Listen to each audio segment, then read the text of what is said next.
अस्सलाम वालेकुम, सुबह बखैर, गुड मॉर्निंग और आदाब। आप लोग देख रहे हैं बाखबर सवेरा। मैं हूँ आपके साथ मदीहा नकवी और मैं हूँ शफात अली। ख़वातीन और हज़रात, आज तो मैं बहुत खुश हूँ इसलिए क्योंकि आज हमारे आपके जाने माने हर दिल अजीज़, हमारे बहुत ही प्यारे बेली मित्र सज्जन जनाब अबरारुल हक साहब की सालगिरह है। तो एक तो शो शुरू होते के साथ ही बहुत बड़ा सा happy birthday to you Abrar भाई। और सियासत में क्या होने जा रहा है पहले तो उस पर बात करेंगे।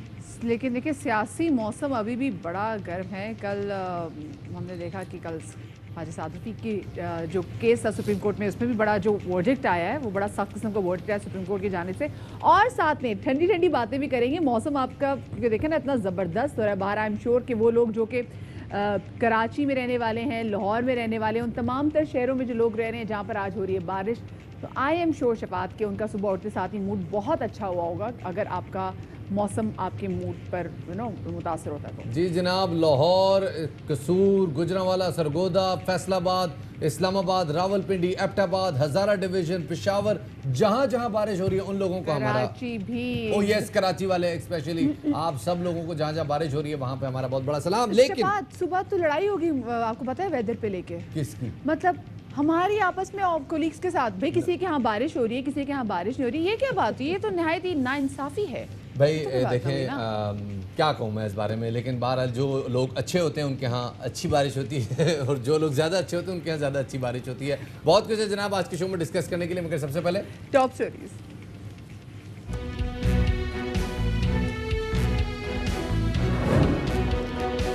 ऑपोजिशन का ईद उल अजहा के बाद ऑल पार्टीज कॉन्फ्रेंस बुलाने पर इत्तेफाक। पीपल्स पार्टी और लीग क़यादत में टेलीफोनिक राब्ता। मरकजी रहनुमाओं की बैठक। एहसन इकबाल कहते हैं हुकूमत गिरने वाली थी, कोरोना ने बचा लिया। फवाद चौधरी का जवाबी वार, ये APC नहीं ऑल पार्टीज हलवा ग्रुप है।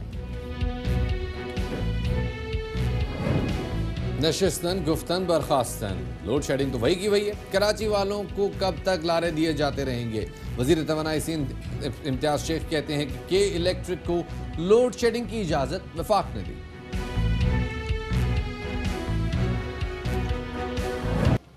तो आज बाखबर सवेरा के आगाज़ में सबसे पहले कुछ सियासी बातें हो जाएं। नून लीग और पाकिस्तान पीपल्स पार्टी के दरमियान ईद के बाद ऑल पार्टीज कॉन्फ्रेंस बुलाने पर इत्तेफाक हो गया है और इसके लिए दोनों जमातों ने मुश्तरका कमेटी भी तश्कील दे दी है। 2 रोज़ कबल बिलावल भुट्टो ने अपोजिशन लीडर शहबाज शरीफ से टेलीफोनिक रब्ता किया था, जबकि गुज़श्ता रोज़ नून लीग के वफ्द ने PP चेयरमैन बिलावल भुट्टो से मुलाकात की, जिसमें APC मुश्तरका कमेटी बनाने पर इत्तेफाक किया गया। सेक्रेटरी जनरल मुस्लिम लीग नून एहसन इकबाल के बकौल दीगर जमातों से भी जल्द रब्ता किया जाएगा। पाकिस्तान पीपल्स पार्टी के रहनुमा कमर ज़मान कायरा ये कहते हैं कि इमरान खान को भी बहुत जल्दी है, वो अपनी हुकूमत से जान छुड़ाना चाहते हैं। उनका क्या कहना था आपको सुनवाते हैं। पोजीशन की दो बातें मुत्तफिक है कि इस नाअहल हुकूमत से निजात हासिल करना पाकिस्तान के 22 करोड़ आवाम की उमंगों की तर्जुमानी है। ईद उल अज़हा के बाद फौरी तौर पे ऑल पार्टीज कॉन्फ्रेंस होगी। इस वक्त हुकूमत ने पाकिस्तान के लोगों का जो नादका बंद किया हुआ है, इसके खात्मे से, इसके निजात के लिए अपोजिशन की एक मुश्तरका हिकमत अमली बनाई जाए। अपोजिशन कोऑर्डिनेशन कमेटी तश्कील देने का फैसला हुआ, तो इसी हफ्ते कोशिश होगी जल्द अज जल्द इसकी मीटिंग हो। ईद से कबल हम अपना सारा होमवर्क कर लेंगे और ईद के फ़ौरन बाद लीडरशिप लेवल पे जो APC होगी उसमें ये मुश्तरका हिकमत अमली जो है ये तय पा जाएगी। कमेटियाँ बनना सियासी अमल का हिस्सा है, कोई तमाशा कमेटी नहीं बनेगी, कमेटी सीरियस काम है। हमारी ये कोशिश ज़रूर है कि जल्द अज जल्द इनको फारग किया जाए, क्योंकि जितना अरसा, जितने दिन ये हुकूमत में रहेंगे, ये हुकूमत जारी रहेगी, पाकिस्तान के अवाम की ज़िंदगी तल्ख होती चली जाएगी। इमरान खान साहब खुद भी बड़ी तेज़ी में हैं, वो भी अपनी हुकूमत से जान छुड़ाना चाहते हैं, वो भी जल्दी जाने का मूड है। हम तो हुकूमत बदलने के लिए कोशां हैं। 2 साल में इमरान खान साहब ने इस निज़ाम को बदलने के लिए कोई एक स्टेप उठाया हो, आप फरमा दीजिए। दूसरी जानिब वफाकी वज़ीर science and technology Fawad Chaudhry कहते हैं कि APC नहीं ऑल पार्टीज़ हलवा ग्रुप है। APC में वो जमातें हिस्सा ले रही हैं जिनकी आवाम में कोई साख नहीं। बिलावल भुट्टो ने पीपल्स पार्टी को अंदरून सिंध तक महदूद कर दिया है और नून लीग का पता ही नहीं चलता कि जमात का असल लीडर कौन है। में तो इस वक्त वो सारी जमातें आज हिस्सा ले रही हैं जिनकी कोई अवाम में साख नहीं है। पीपल्स पार्टी जो बहुत बड़ी पार्टी थी, जब बेनज़ीर भुट्टो शहीद उसको लीड कर रही थी, उसको जरदारी साहब ने बड़ी मेहनत से सिंध की पार्टी बनाया, और अब बिलावल साहब की लीडरशिप में मेहनत हो रही है उसको सिंध की पार्टी से भी सिर्फ इंटीरियर सिंध की पार्टी बनाने की। इसी तरीके से जो PMLN है उसका अभी तो यही नहीं पता कि नवाज शरीफ लीडर है, शहबाज शरीफ लीडर है, मरियम लीडर है, खकान अब्बासी लीडर है, ख्वाजा आसफ लीडर हैं। और इसी तरह वज़ीर इत्तलात पंजाब फ़याज़ुल हसन चौहान साहब का मानना है कि बिलावल भुट्टो शहबाज शरीफ पर एतबार करने से हिचकिचा रहे हैं। वो बड़े भाई और भतीजी की पीठ पर छुरा घोंपने वाले पर एतबार नहीं करना चाहते।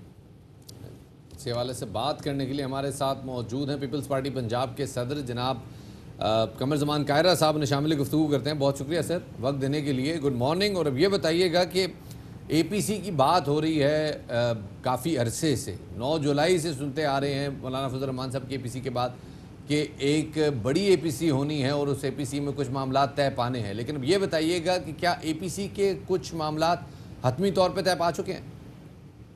देखिए, नून लीग बैकफुट पे क्यों जाएगी? नून लीग भी उसी सूरत हाल को देख रही है जिसको हम देख रहे हैं, और इस वक्त मुल्क जिस गंभीर सूरत हाल का शिकार है, सारी अपोजिशन की जमातें उस पर परेशान हैं। नून लीग भी उनमें शामिल है। शहबाज शरीफ साहब क्योंकि अलील थे इसलिए पहले ये मीटिंग हमारी नहीं हो पाई, और हमारी कोशिश तो ये थी कि बजट से पहले APC हो जाती, या बजट के दौरान हो जाती, लेकिन नहीं हो पाई।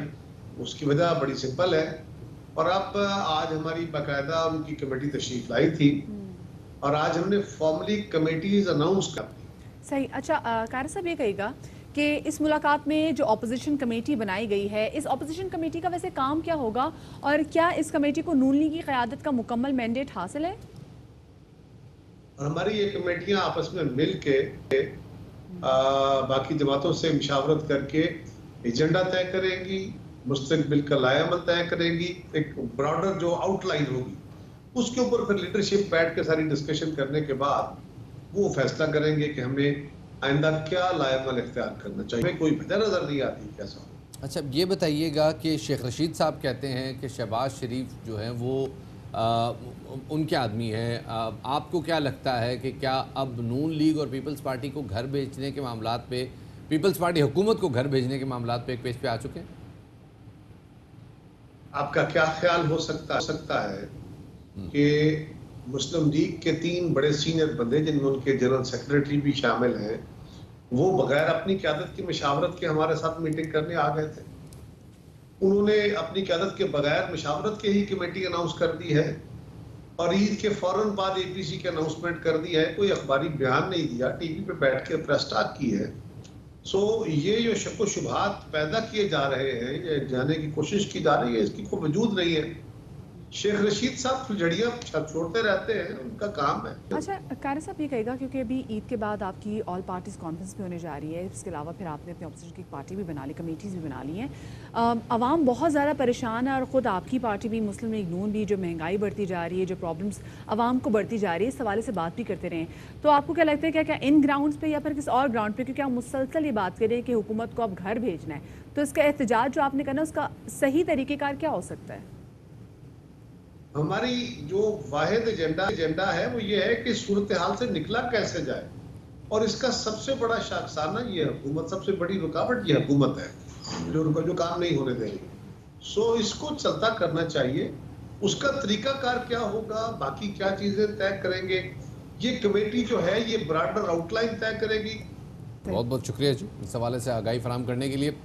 मेरे ख्याल में पीपल्स पार्टी का मौक़िफ़ बड़ा वाज़ेह तौर पे सामने आ गया। पीपल्स पार्टी को लगता है कि पूरी अपोजिशन मुत्तहिदा तौर पे इस वक्त हुकूमत के ख़िलाफ़ है और एक पेज पे है। सही। अब नून लीग का क्या जो है मौक़िफ़ इस हवाले से वो भी हम जान लेते हैं, और इसी हवाले से बात करने के लिए हमारे साथ मौजूद हैं लीगी रहनुमा और साबिक़ गवर्नर सिंध मोहम्मद ज़ुबैर साहब, उनको शामिल गुफ्तगू करेंगे। ज़ुबैर साहब, बहुत शुक्रिया आपका कि आपने बाखबर सवेरा को वक्त दिया। ज़ुबैर साहब, इस जो अहम मुलाकात हुई है, इस अहम मुलाकात में शहबाज शरीफ साहब शरीक नहीं हुए, गो के आपकी तरफ से 3 बड़े जो लीडरान हैं वो भी शामिल थे, लेकिन शहबाज शरीफ साहब के शरीक न होने की क्या वजह हो सकती है, कि यही कि अभी वो बीमार है?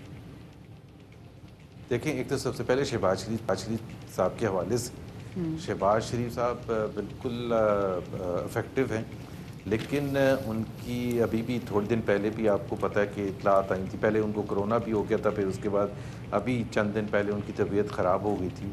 از obviously اتنے ان کے صحت اتنی اچھی نہیں ہے اور اس کی وجہ سے ڈاکٹرز نے ان کو ریگولر میٹنگز وغیرہ کرنے سے روکا ہوا ہے.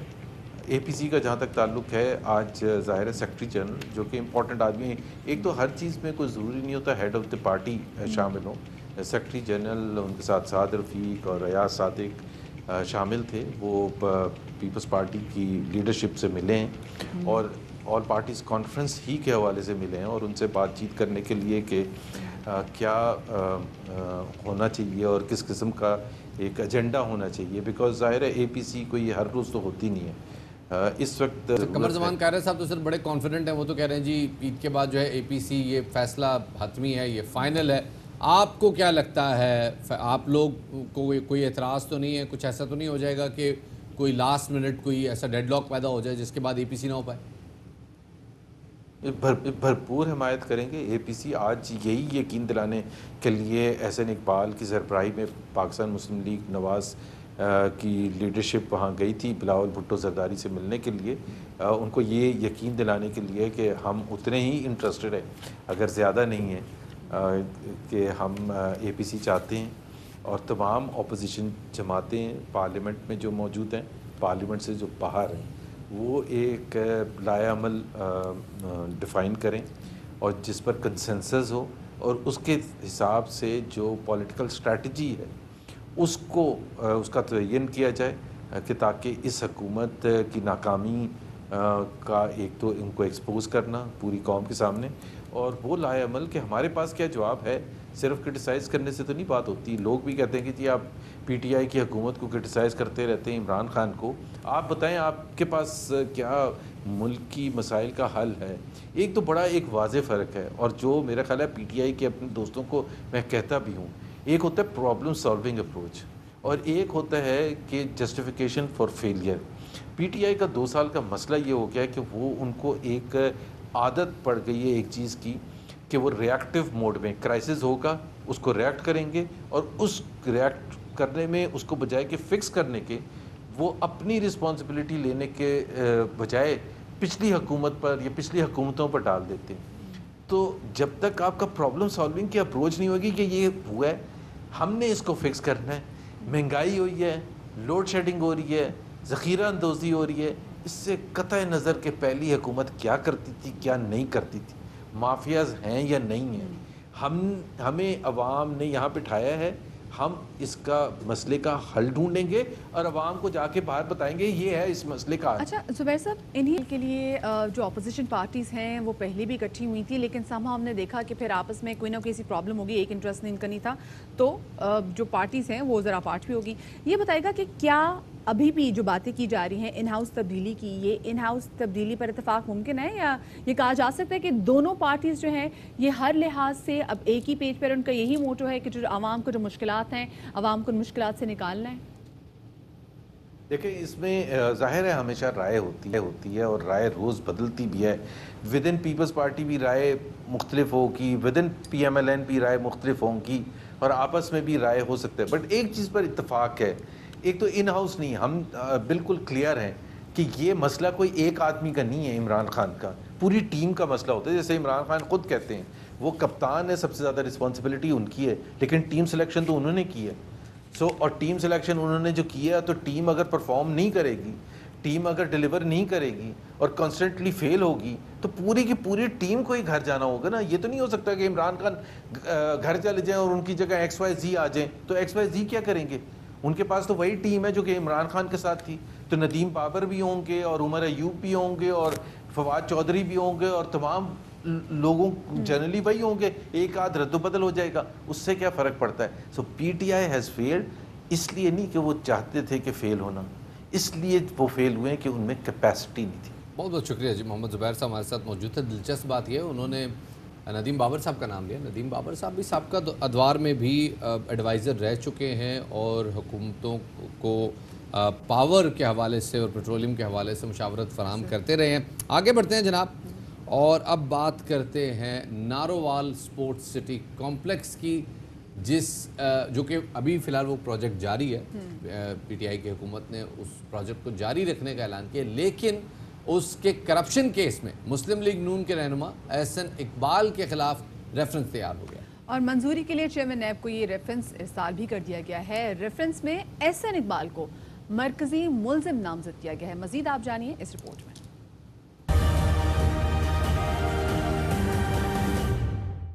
Narowal sports city corruption case میں احسن اقبال کے خلاف نیب ریفرنس تیار. نیب کی تحقیقاتی ٹیم نے اسپورٹس سٹی کرپشن ریفرنس میں احسن اقبال کو مرکزی ملزم نامزد کر دیا. ریفرنس کے مطابق احسن اقبال نے ناروال اسپورٹس سٹی منصوبے کا اسکوپ بڑھا کر خزانے کو نقصان پہنچایا اور صوبائی حکومت کے منصوبے کو ہائی جیک کر کے اضافی فنڈز خرچ کیے. احسن اقبال نیب آرڈیننس کی دفعہ 9 کے تحت کرپشن کے مرتکب ہوئے. ان کے کرپشن میں ملوث ہونے کے ٹھوس شواہد موجود ہیں. Narowal sports city corruption reference منظوری کے لیے چیئرمین نیب کو ارسال کر دیا گیا.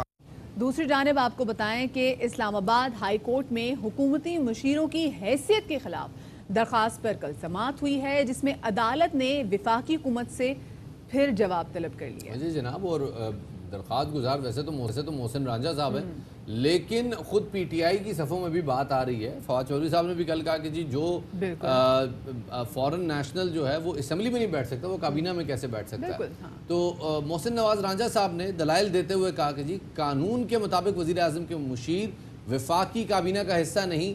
کس قانون کے تحت مشیر وفاقی کابینہ کے اجلاس میں شرکت کرتے ہیں؟ پاکستان آزاد ہو چکا ہے. پاکستان کو آج بھی ہم اگر وائس رائس کے ذریعے چلائیں گے، گورنر جنرلز کے ذریعے چلائیں گے تو ہمیں آزادی لینے کا فائدہ کیا تھا؟ ہمارے فیصلے وہ لوگ کر رہے ہیں جو پاکستان کے شہری نہیں ہیں اور صرف اس لیے کہ وہ وزیر اعظم کے قریبی دوست ہیں، پارٹی فنڈنگ میں حصہ ڈال دیتے ہیں.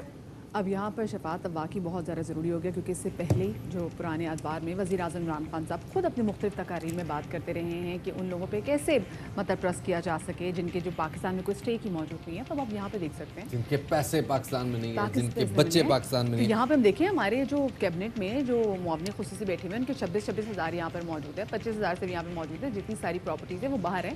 تو کل شاہزیب خانزادہ کے شو میں بھی کل ذوالفقار بخاری صاحب موجود تھے. تو شاہزیب خانزادہ صاحب نے ان سے ایک بات یہ بھی پوچھی کہ دیکھیے اس کے لیے تو ضروری یہ بھی ہے کہ اگر آپ پاکستان میں آ رہے ہیں اور کیونکہ 180 ڈیز کا ٹائم ہوتا ہے کہ اگر آپ پاکستان میں 180 ڈیز اسپینڈ کریں، جو کہ خود پی ٹی آئی کی جو گورنمنٹ ہے انہوں نے وہ تقریباً اس کو 4 مہینے تک کر دیا ہوا ہے. تو اگر آپ رہ بھی رہے ہیں تو آپ نے کیا ٹیکس بھی ادا کیا؟ تو اس میں جو ان کا ٹیکس تھا، وہ جو اسٹیٹس تھا وہ انیکٹیو آ رہا تھا، جس میں ذوالفقار بخاری صاحب نے بولا بھی کہ وہ اس کو 1.5 ہفتے کے بعد چیک کریں تو وہ ٹھیک ہو جائے گا. لیکن شفاعت یہ بات رہ چکی ہوئی ہے کہ جب آپ یہ بات کر رہے تھے تو اب لوگ اسی تناظر میں آپ کی گورنمنٹ کو بھی دیکھ رہے ہیں. ایگزیکٹلی جناب، ایکسپیکٹیشنز لیول بہت ہائی. یس، دیکھیں میں ذاتی طور پہ سمجھتا ہوں کہ جو وعدے جو باتیں پی ٹی آئی نے 2012 میں رکھی تھی وہ بالکل ویلڈ تھی. وہ یہ آج کے مسئلے ہیں، سٹیٹس کو ہمارا مسئلہ ہے اور یہ تمام وہ مسئلے فورن نیشنلز کے یہاں پہ آنا اور ان کا پالیسیز کو اپنے حساب سے چلانا، یہ مسائل ہیں. کو ہم بالکل چیلنج نہیں کر سکتے، لیکن کیونکہ یہ پوائنٹ جو تھے، یہ نکات ایسے تھے جو کہ ریز کیے گئے تھے، تو اب اسی تناظر میں ہم دیکھتے بھی ہیں کہ کیا کیا جا رہا ہے. چلیں جناب، اب ذرا آپ لوگوں کی طرف آتے ہیں. سیاسی موسم کی تو بات ہو گئی، اب ذرا جو ہے نا علاقوں کے موسم کی بات ہو جائے، شہروں کے موسم کی بات ہو جائے. تو حبس پڑی ہے جناب لاہور میں، پنجاب کے شمالی علاقہ جات میں بڑی زیادہ حبس پڑی ہے، اور کراچی میں بھی چند دن پہلے بارش سے کچھ دن پہلے تک بڑا زیادہ حبس رہا. لیکن اب موسم بڑا خوشگوار ہو گیا اور آج تو صبح سویرے، مطلب میرے خیال میں کل رات لیٹ نائٹ سے بارش شروع ہو گئی تھی کراچی میں. بالکل، کراچی کے کچھ علاقوں میں کل رات سے ہو رہی تھی بارش اور کہیں چل رہی تھی اچھی ہوا. شفاعت، آج صبح جب میں آفس آ رہی تھی تو میں نے تقریباً کوئی 3 قسم کے کراچی میں موسم جو ایکسپیرینس کیے. پہلے تو اپنے گھر سے ہوا بہت اچھی چل رہی تھی، دھوپ تھی لیکن ہوا تھی. جب گاڑی آگے اور نکلی جناب اور راستے کے درمیان میں تو بڑی زبردست بارش ہو رہی تھی. پھر آگے کہیں آئے تو ہلکا ہلکا چھینٹا تھا اور پھر آگے آئے تو بالکل ڈرائی تھا. اور پھر جب آفس پہنچے پھر بارش دیکھا کہ ہلکی ہلکی سی فوار پڑنا پھر شروع ہو گئی. تو آلموسٹ اگر دیکھا جائے تو 4 شفاعت میں نے دیکھ لی ہیں. یہ دیکھیں نا، میں کہتا ہوں پاکستان میں 12 موسم آپ مانتی نہیں ہے، 4 تو صرف کراچی میں آج کے دن یہ آپ نہیں کہتے، پہلی بات یہ آپ نے نہیں کہا، آپ مانتی نہیں ہے. تو خیر جناب، آج کراچی کا موسم بڑا خوشگوار ہے اور پنجاب شمالی علاقہ جات کا موسم بڑا ایگریسو ہے. کل رات سے لاہور میں دھواں دھار بارش ہو رہی ہے. سیالکوٹ میں جتنا لوور کشمیر ویلی کا اور جیلم ویلی کا ریجن ہے ادھر بڑی دھواں دھار بارش ہو رہی ہے. बिल्कुल शफात, और सुबह जब मैं मौसम भी चेक करी तो इट्स नॉट ओनली कराची बल्कि पंजाब के भी जो डिफरेंट शहर हैं वहाँ पे भी मौसम काफ़ी ज़्यादा सुहाना है। और अभी अगर लाहौर के हम टेम्परेचर की बात करें तो लाहौर का टेम्परेचर अभी 24 है, और अगर हम कराची के टेम्परेचर के हवाले से बात करें तो कराची का जो टेम्परेचर है वो भी अगर मेरा फ़ोन का सॉफ्टवेयर बताए तो वो तकरीबन 31 बता रहा है। जी बिल्कुल, तो ज़रा आप ये भी जान लेते हैं कि इस वक्त करंट बाहर की क्या सिचुएशन है, क्योंकि मैं तो बैठी हूँ स्टूडियो में, मैं बाहर का मौसम नहीं देख सकी। तो ये बताएंगी हमारे नुमाइंदा हिना दीदार जो कि हमारे साथ मौजूद हैं। हिना, ये बताएं कैसा मौसम है, कैसी हवाएं हैं, बारिश हो रही है, फुहार पड़ रही है, और सारा दिन कैसा मौसम रहेगा? बिल्कुल मदीहा, मौसम तो बहुत खुशगवार है और बहुत हसीन मौसम है, और इस वक्त भी हल्की बूंदाबांदी हो रही है यहाँ पर, जिसे मैं एंजॉय कर रही हूँ। आप लोग स्टूडियो में मौजूद हैं लेकिन मैं बाहर इस मौसम को एंजॉय करते स्क्रीन पर देख सकते हैं। कराची का मौसम सुबह सवेरे ही बहुत सुहाना हो गया, और जो शहरी जब घर से बाहर निकले अपने दफातर के जानिब जब जाने लगे तो जब बाहर निकले तो देखा तो भाई कहीं हल्की तो कहीं तेज़ बारिश हो रही थी। ना सिर्फ सुबह के वक्त बल्कि रात के वक्त भी काफ़ी बारिशों का सिलसिला जारी रहा, जबकि ये कोई मानसून का प्रॉपर सिस्टम नहीं है, लेकिन ये सी क्लाउड्स की वजह से जो एक लो प्रेशर एरिया समंदर में जो क्रिएट होता है उसकी वजह से कहीं ऑन एंड ऑफ जो बारिश का सिलसिला है वो जारी रहता है। तो इस वक्त भी जो सड़कें हैं वो गीली हैं, और कराची में सड़कों को भी गीला देखना बारिश के बायस बहुत कम ही ऐसा होता है। तो शहरी काफ़ी खुश नज़र आ रहे हैं, इस मौसम को एंजॉय कर रहे हैं, और ज़बरदस्त मेरे हिस्से का और शफात के हिस्से का भी आप इंजॉय कर लीजिएगा, क्योंकि अब हम 11 बजे से पहले तो स्टूडियो से निकलने वाले नहीं है, बाहर भी जाके टेरेस पे मौसम एंजॉय नहीं कर सकते। बहुत शुक्रिया जी हमारी नुमाइंदा हिना दीदार। खुद उनके चेहरे पे जो मुस्कुराहट है वो वैसे हम आस पास के दिनों में इतनी नहीं देखते, लेकिन क्योंकि आज मौसम है तो मौसम इतना सुहाना है तो सुहाने मौसम का ऑफ कोर्स इम्पैक्ट हम पे होता है। पूरे सिचुएशन क्या है मुल्क की तो हम जाने के हमारे साथ मौजूद है मौसमियाती बाबा शफात। कैसा मौसम पूरे मुल्क में? मौसम कराची का जैसा है वैसे ही तकरीबन पूरे मुल्क में है। साउदर्न पंजाब में ठंडी हवाएं चल रही हैं और शुमाली पंजाब में धुआंधार बारिश चल रही है, और इस बारिश की लपेट में आ गया है इस बार खैबर पख्तूनख्वा भी। तो जनाब आपको इस बार बताते चलें कि इस वक्त अगर आपको पहले हम दिखा देते हैं जनाब मसनूई सैयारे की क्या तस्वीर है। ये एक प्यारी सी तस्वीर जनाब हमें मसनूई सैयारे ने भेजी है, और इस तस्वीर के मुताबिक इस वक्त पंजाब के बीचों बीच एक हवा का कम दबाव मौजूद है। ये वो मानसून का सिस्टम है जो कि भारत से दाखिल हुआ है पंजाब में और अब यहाँ पे इंटेंसिफाई हो गया है। इसका रुख है टूवर्ड्स नॉर्थ, और इस वक्त इसमें खैबर पख्तूनख्वा के भी कुछ इलाके आए हुए हैं, जिसका मतलब ये है कि आइंदा आने वाले 12 घंटों में खैबर पख्तूनख्वा के कई अजला में तेज़ बारिशें मुतवक्के हैं, खुसूसन एबटाबाद, मुकम्मल हज़ारा डिवीज़न, डेरा इस्माइल खान, बनू, लकी मरवत। इस अगर पंजाब का रुख करें तो रावलपिंडी से लेके सियालकोट तक, सियालकोट से लेके कसूर तक, कसूर से लेके ओकाड़ा तक तेज़ बारिश होने वाली है। सेंट्रल पंजाब की बात करें, फैसलाबाद, सरगोदा तेज़ बारिश होने वाली है, और अब इस वक्त एज वी स्पीक हो भी रही होगी। कराची का सिर्फ इतना बता दें जनाब कि कराची का बारिश का जो स्पेल है वो तब से कुछ देर में रुक जाएगा, लेकिन जो हवाओं का सिलसिला है ये पूरे हफ्ते जारी रहेगा, और इस हफ्ते के आखिर में यानी कि बाय फ्राइडे और सैटरडे के बीच में एक और बड़ा सिस्टम डेवलप हो रहा है ऑन अरेबियन सी, और इस वक्त वो सिस्टम थोड़े से अपने इनिशियल फेज में है, बट बाय सैटरडे संडे वो काफ़ी इंटेंसिफाई हो चुका होगा, जिसका असर सिंध के ज़ेरी इलाकों पर भी पड़ेगा। पूरे शुमाली पंजाब में पूरे हफ्ते बारिशें जारी हैं। अच्छा शफात, फ़ोन में जो वेदर के जो अपडेट्स आती हैं तो उसमें यही है, मतलब जो सॉफ्टवेयर है वो बता रहा है कि आज भी और कल भी कराची में बादल रहेंगे। क्लाउडी वेदर तो रहेगा, लेकिन क्लाउडी वेदर के साथ हल्की फुल्की ड्रिजल भी हो सकती है, बट स्टिल मेरे ख्याल में ये जो वेदर है कराची का वेदर अब अपनी जो है ना जोबन पे आ चुका है, और अब ये वेदर टिल सितंबर हमें ऐसे ही मिलेगा। टिल सितंबर में मौसम आपको ऐसा ही मिलेगा। बारिश होगी तो आप जहां बहुत ज़्यादा एंजॉय करेंगे, तो वहां पर एक ऐसी चीज़ जो कि आपके बारिश के तमाम तर मज़े को किरकिरा कर देती है, वो है लोड शेडिंग। अभी बारिश का पहला कतरा पड़ता ही है कि बत्ती हो जाती है गुल, और फिर ये बत्ती जो है ये 1 घंटे नहीं बल्कि कई घंटे नहीं आती है, जिसकी वजह से शहरी काफ़ी ज़्यादा अजियत से दुचार हो जाते हैं। और इससे पहले लाइट गई आपकी कल 1.5 घंटे। ओह गुड, मेरी 5 घंटे, दैट्स इनक्रेडिबल। याद देखा, तकब्बुर किया था ना। एक दिन मैंने इस आदमी को बताया कि शफात लाइट दी 5 घंटे मेरे यहाँ लाइट थी। शफात कहता है میرے ہاں تو 1 منٹ کی لائٹ نہیں گئی, نظر لگ گئی, نظر بھی لگی اور تکبر بھی آڑے آ گیا. جی جناب, تو یس کراچی میں جی لوڈ شیڈنگ انٹینسیفائی ہوتی جا رہی ہے, اور نہ صرف کراچی میں بلکہ یہ صورتحال سندھ کے دیگر اضلاع میں بھی جاری ہے. مگر اب جو کراچی کی صورتحال ہے یہ اس کے اوپر نوٹس تو ہوتا ہے, وفاق کی طرف سے بات بھی ہوتی ہے, وارننگ بھی دی جاتی ہے, لیکن ہوتا کچھ نہیں ہے. وہ کھایا پیا کچھ نہیں, گلاس تھوڑا بارہ آنے والا بات. بالکل شفاعت. اور مطلب وفاقی وزیر اسد عمر, گورنر سندھ عمران اسماعیل صاحب اور جو دیگر نوٹسز جو سیاسی حکمرانوں نے لیے اور سیاسی جماعتوں نے لیے, تو ان کا احتجاج بھی اب تک کراچی کے شہریوں کو اس عذاب سے نجات نہیں دلا سکا. اور کلیکٹری کا بس ایک ہی موقف ہے کہ گرمی میں ڈیمانڈ بڑھنے کی وجہ سے شارٹ فال بڑھ گیا ہے, اور بارشوں کی وجہ سے اب شہری کیونکہ دوہرے عذاب کا شکار ہے, کیونکہ پانی بھی ہر جگہ کھڑا ہو جاتا ہے. ہم دیکھتے ہیں کہ ڈرینیج کا سسٹم پراپر نہیں ہے, تو ایک طرف اگر گھر سے باہر نکلیں تو وہاں پہ پانی کھڑا ہوتا ہے بارشوں میں, اور گھر کے اندر آپ رہ نہیں سکتے کیونکہ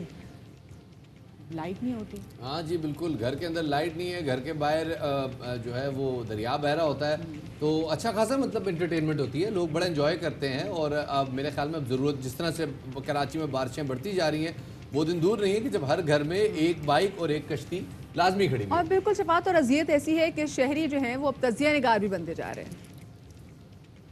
تو بس 2 گھنٹہ اور 8 گھنٹہ نہیں ہوتا ہے, بہت پریشانی ہے بھائی, بچہ رو رہا ہے سارے رات. ہماری 3-3 4-4 گھنٹے لائٹ جاتی ہے. انسانیت کوئی چیز ہے, اتنے ضعیف لوگ ہیں, بوڑھے لوگ ہیں, کتنی تکلیفیں, یہ بیٹھتے اے سی میں عیاشیاں کرتے ہیں, ان کو پتہ نہیں ہے. یہ دیکھیں جناب, اب شہری بھی جو ہے نا وہ بڑے زیادہ اگریسو ہو گئے. صوبائی حکومت کے مطابق بجلی کے محکموں کے ملازم ہی کنڈے لگوانے میں ملوث ہیں, اور سسٹم اپ گریڈ کرنے کے بجائے صوبائی حکومت پر ملبہ ڈالنے کی کوشش کی جا رہی ہے. تو اس بارے میں خود صوبائی حکومت کا موقف لے لیتے ہیں. ہمارے ساتھ موجود ہیں صوبائی وزیر توانائی جناب امتیاز شیخ صاحب. شیخ صاحب بہت شکریہ وقت دینے کے لیے. شیخ صاحب کیا معاملہ ہے, یہ کراچی کے شہریوں کو ریلیف نہیں مل رہا, وفاقی حکومت دعوے کر رہی ہے, وعدے کر رہی ہے, وارننگز دے رہی ہے, کچھ نہیں ہو رہا, کیا کہنا چاہیں گے؟ دیکھیں جی, جہاں تک مسئلہ ہے ریلیف کا, تو وفاقی حکومت نے بالکل بھی کچھ نہیں کیا, صرف ان کی باتیں تھیں. ہم تو پہلے ہی کہتے تھے کہ صرف باتیں کر کے چلے جائیں گے. ان کے لوگوں نے جو M P As M N As تھے, ان کے وہ دھرنا دے کے کراچی الیکٹرک کے سامنے جا کے بیٹھ گئے, اور چائے بسکٹ بھی انہی کے کھاتے رہے. تو 4 دن کے بعد انہوں نے اپنے وفاقی وزیروں کو بلا کے ہڑتال ختم کرنے کا اعلان کیا. لیکن کراچی الیکٹرک نے اسی وقت کہہ دیا تھا کہ جی لوڈ شیڈنگ ختم نہیں ہو سکتی, لوڈ شیڈنگ رہے گی. اور لوڈ شیڈنگ کا شیڈیول وفاقی حکومت کی طرف سے ان کو آیا ہے, 7.5 سے 8 گھنٹے تک لوڈ شیڈنگ ابھی بھی موجود ہے, جس کا کراچی الیکٹرک نے اپنے ویب سائٹ پہ بھی انہوں نے اس کو لگا دیا ہے. تو کہنے کا مقصد یہ ہے کہ یہ پورے کا پورا جو نظام ہے بجلی کا, یہ فیڈرل گورنمنٹ کے انڈر میں آتا ہے. کراچی الیکٹرک ایک آزاد ادارہ ہے, اور اس کی کمٹمنٹس تھیں جو لوگوں کے ساتھ, جو کہ اس نے پوری نہیں کی ہیں, اور وہ ان کو جو کام کرنا تھا, جو انویسٹمنٹ کرنی تھی, انہوں نے وہ ابھی تک نہیں کر پائے, جس کی وجہ سے بجلی کی پیداوار میں کمی اور ڈسٹریبیوشن سسٹم میں ان کی خرابیاں ہیں یا کمزوریاں ہیں, جس کی وجہ سے یہ لوڈ شیڈنگ بھی ہو رہی ہے, اور مطلب تار گرنے کے واقعے یا ارتھنگ کے واقعے اس طرح اور بھی ہو رہے ہیں. اچھا, لیکن شیخ صاحب وفاقی حکومت یہ کہہ رہی ہے کہ وفاقی وزارت توانائی کے مطابق جو بڑے بڑے بجلی چور ہیں ان کو صوبائی حکومت سپورٹ کر رہی ہے, جس کی وجہ سے لوڈ شیڈنگ کا مسئلہ بڑھتے جا رہا ہے. آپ اس پہ کیا کامنٹ کرنا چاہیں گے؟ دیکھیں یہ وہی ہے نا کہ مطلب پورا ملبہ دوسروں پر ڈالنے کی کوشش کرنا ہے. سندھ گورنمنٹ ان کو ایک ٹارگٹ مل گیا ہے, کیونکہ وہ ان سندھ گورنمنٹ کی معاملات سے کمپیٹ کر نہیں سکتے. اپنی نااہلی کو چھپانے کے لیے انہوں نے الزام لگا دیا. ہمیں ایک آدمی کا تو نام بتائیں جس میں ہم نے جس کی پشت پناہی کی ہو. آپ یہ بتا سکتا ہوں میں آپ کو کہ اتنا وثوق سے کہہ سکتا ہوں کہ کوئی بھی بجلی کی چوری اس ادارے کے اہلکاروں کے علاوہ کوئی اور کروا ہی نہیں سکتا. جب تک وہ شامل اس میں نہیں ہے, کوئی بجلی کا کنڈا لگا نہیں سکتا, کوئی بجلی چوری نہیں کر سکتا. تو اپنے ہی لوگوں کو کنٹرول نہیں کر سکتے, اپنے ہی لوگوں کو وہ مطلب دیکھ نہیں سکتے. لائن لاسز ان کے بڑھتے جا رہے ہیں, کنڈے بجلی کی چوری جو ہے وہ ان کی بڑھتی جا رہی ہے.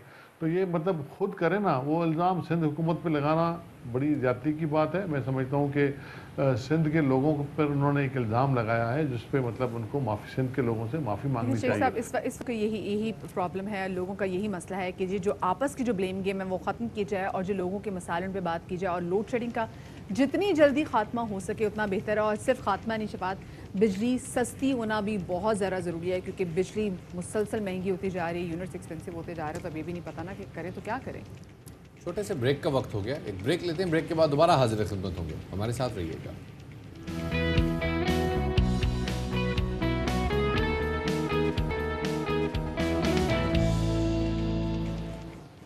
Welcome back after the break. कल के बाखबर सवेरा में हमने एक नहायत ही अहम इशू पर बात की थी और वो इशू ये था कि अब क्योंकि डिसिड्रैप ने बहुत सारी अद्वियात पे कहीं 10% इजाफा किया है और कुछ अद्वियात पर 7% इजाफा किया है, और ये जो अद्वियात पे इजाफा हुआ है ये पिछले 2 साल में कुछ छठी दफ़ा ये इजाफा हो चुका हुआ है।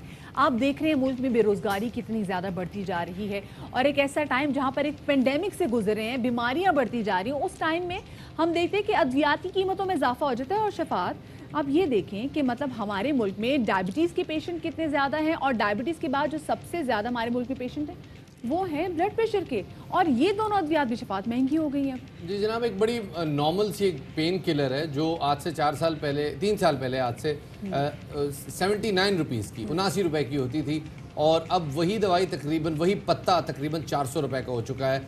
ये एक बहुत बेसिक फार्मूला है जिसके तहत आप अंदाज़ा लगा सकते हैं कि दवाइयाँ किस कदर महंगी हो चुकी हैं। ज़फ़र मिर्ज़ा साहब मामून खुसूसी बराए सेहत इस हवाले से बात करने के लिए हमारे साथ मौजूद होंगे, मगर सबसे पहले तफसीलात जान लेते हैं दवाइयों के हवाले से अनवर खान की इस रिपोर्ट में। बीपी के शुगर की दवा तो रोज़ाना लेनी पड़ती है।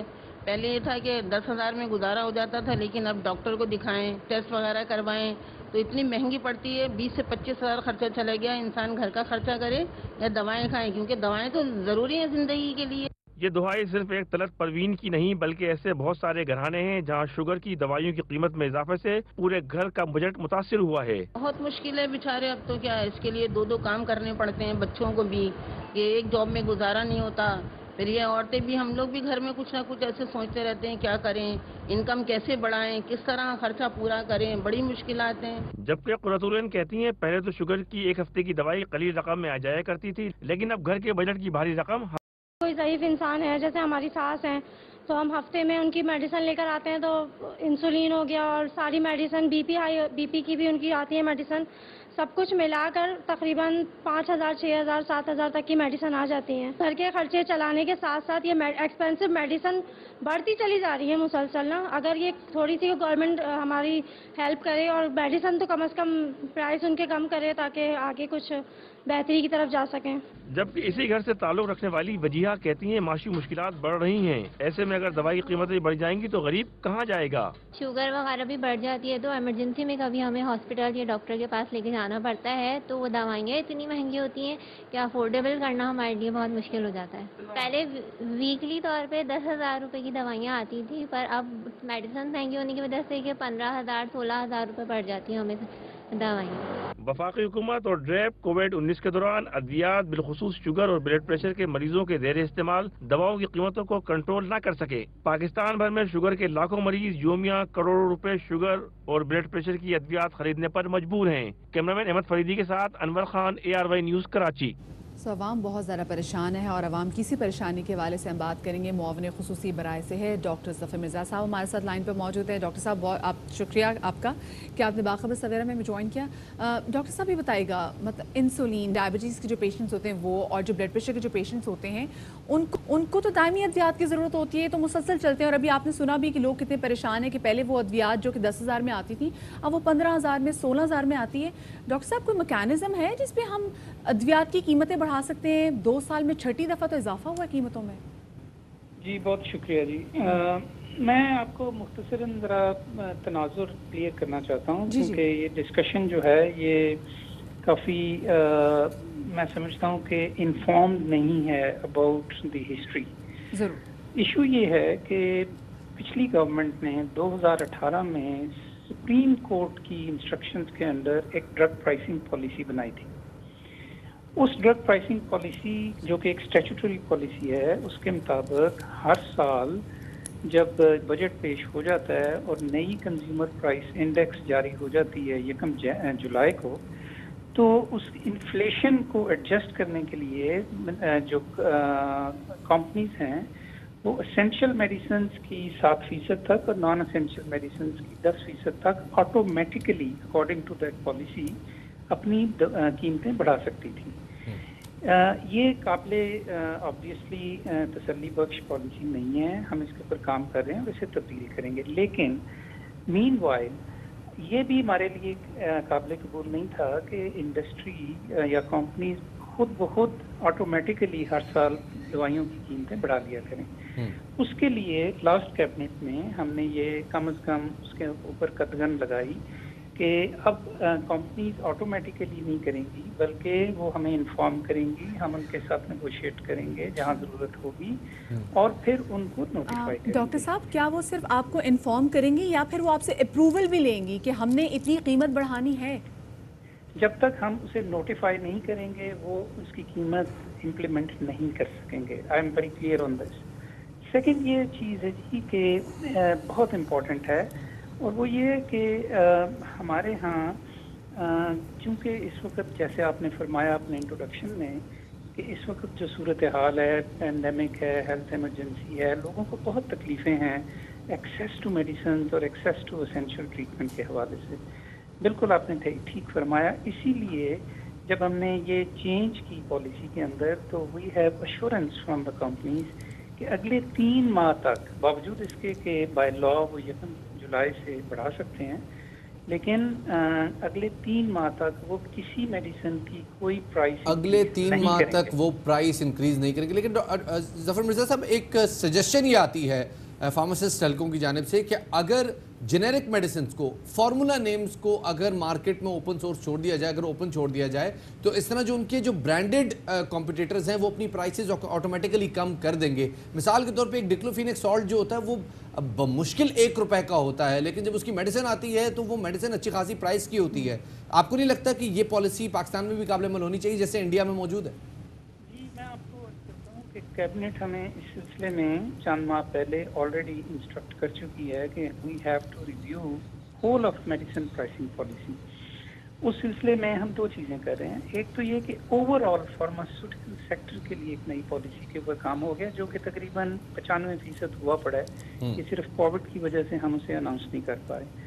और दूसरे उसी का एक सबसेट जो है वो है प्राइसिंग पॉलिसी। और प्राइसिंग पॉलिसी में हम कंसल्टेशंस जारी रखे हुए थे कंपनीज के साथ, और उसके बेसिक प्रिंसिपल्स के ऊपर एग्रीमेंट भी हो गया, लेकिन अगेन कोविड की वजह से फिर वो हम अभी मुकम्मल नहीं कर सके काम। डॉक्टर साहब, अल्लाह करे कि प्राइसिंग पॉलिसी मुरतब की जाए और उसके बाद जो इजाफा किया गया है बिला वजह का वो वापस भी लिया जाए। बहुत शुक्रिया जी। स्पेशली डॉक्टर साहब क्योंकि बीमार भी हैं, कोविड-19 से भी गुजरे हैं, तो आपकी सेहतयाबी के लिए भी डॉक्टर साहब बहुत सारी। आगे बढ़ते हैं जनाब, और अब आगे जाना तो है हमने, और बहुत इंपॉर्टेंट चीज। लेकिन ये क्या आ गया शफा सामने? हाँ, ये क्या आ गया? ओ, ये तो ब्रेक है। अच्छा, छोटी सी ब्रेक के बाद वापस आते हैं, हमारे साथ रहिएगा।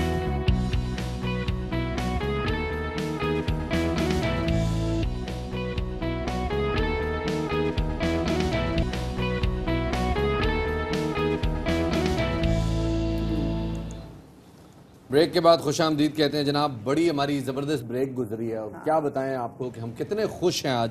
अबरार भाई हमारे साथ थे। एक तो अच्छी बात ये कि वो कोरोना से रिकवर हुए, और ये सालगिरह स्पेशल इसलिए क्योंकि इस सालगिरह पे अबरार भाई ने हमें अपनी आवाज़ में गाने भी गा के सुनाए। और ये सालगिरह उनके लिए भी इसलिए स्पेशल है शफात, क्योंकि हमने भी तो उनको गाने गा के सुनाए ना। मतलब वो कभी भूलेंगे ऐसी सालगिरह? ज़ाहिर आपको सोचना, लेकिन अबरार भाई, हाँ, लेकिन इसके अलावा मतलब इब्रार ने वो वाला गाना नहीं सुनाया ना जो कि हमारे पे लिखा था शफात उन्होंने, इस्लामाबाद सानो आई टैक्स सोने देते लगे करेगा टैक्स। हाँ, वो जाहिर है मुझ पे तो उसमें 35 करोड़ रुपए टैक्स के ऐलान हुआ, लेकिन ऑब्वियसली मैं इतनी जेब नहीं रखता, तो मैंने मना कर दिया ऑब्वियसली। लेकिन लेट्स सी जी क्या कहता है FBI इसके ऊपर।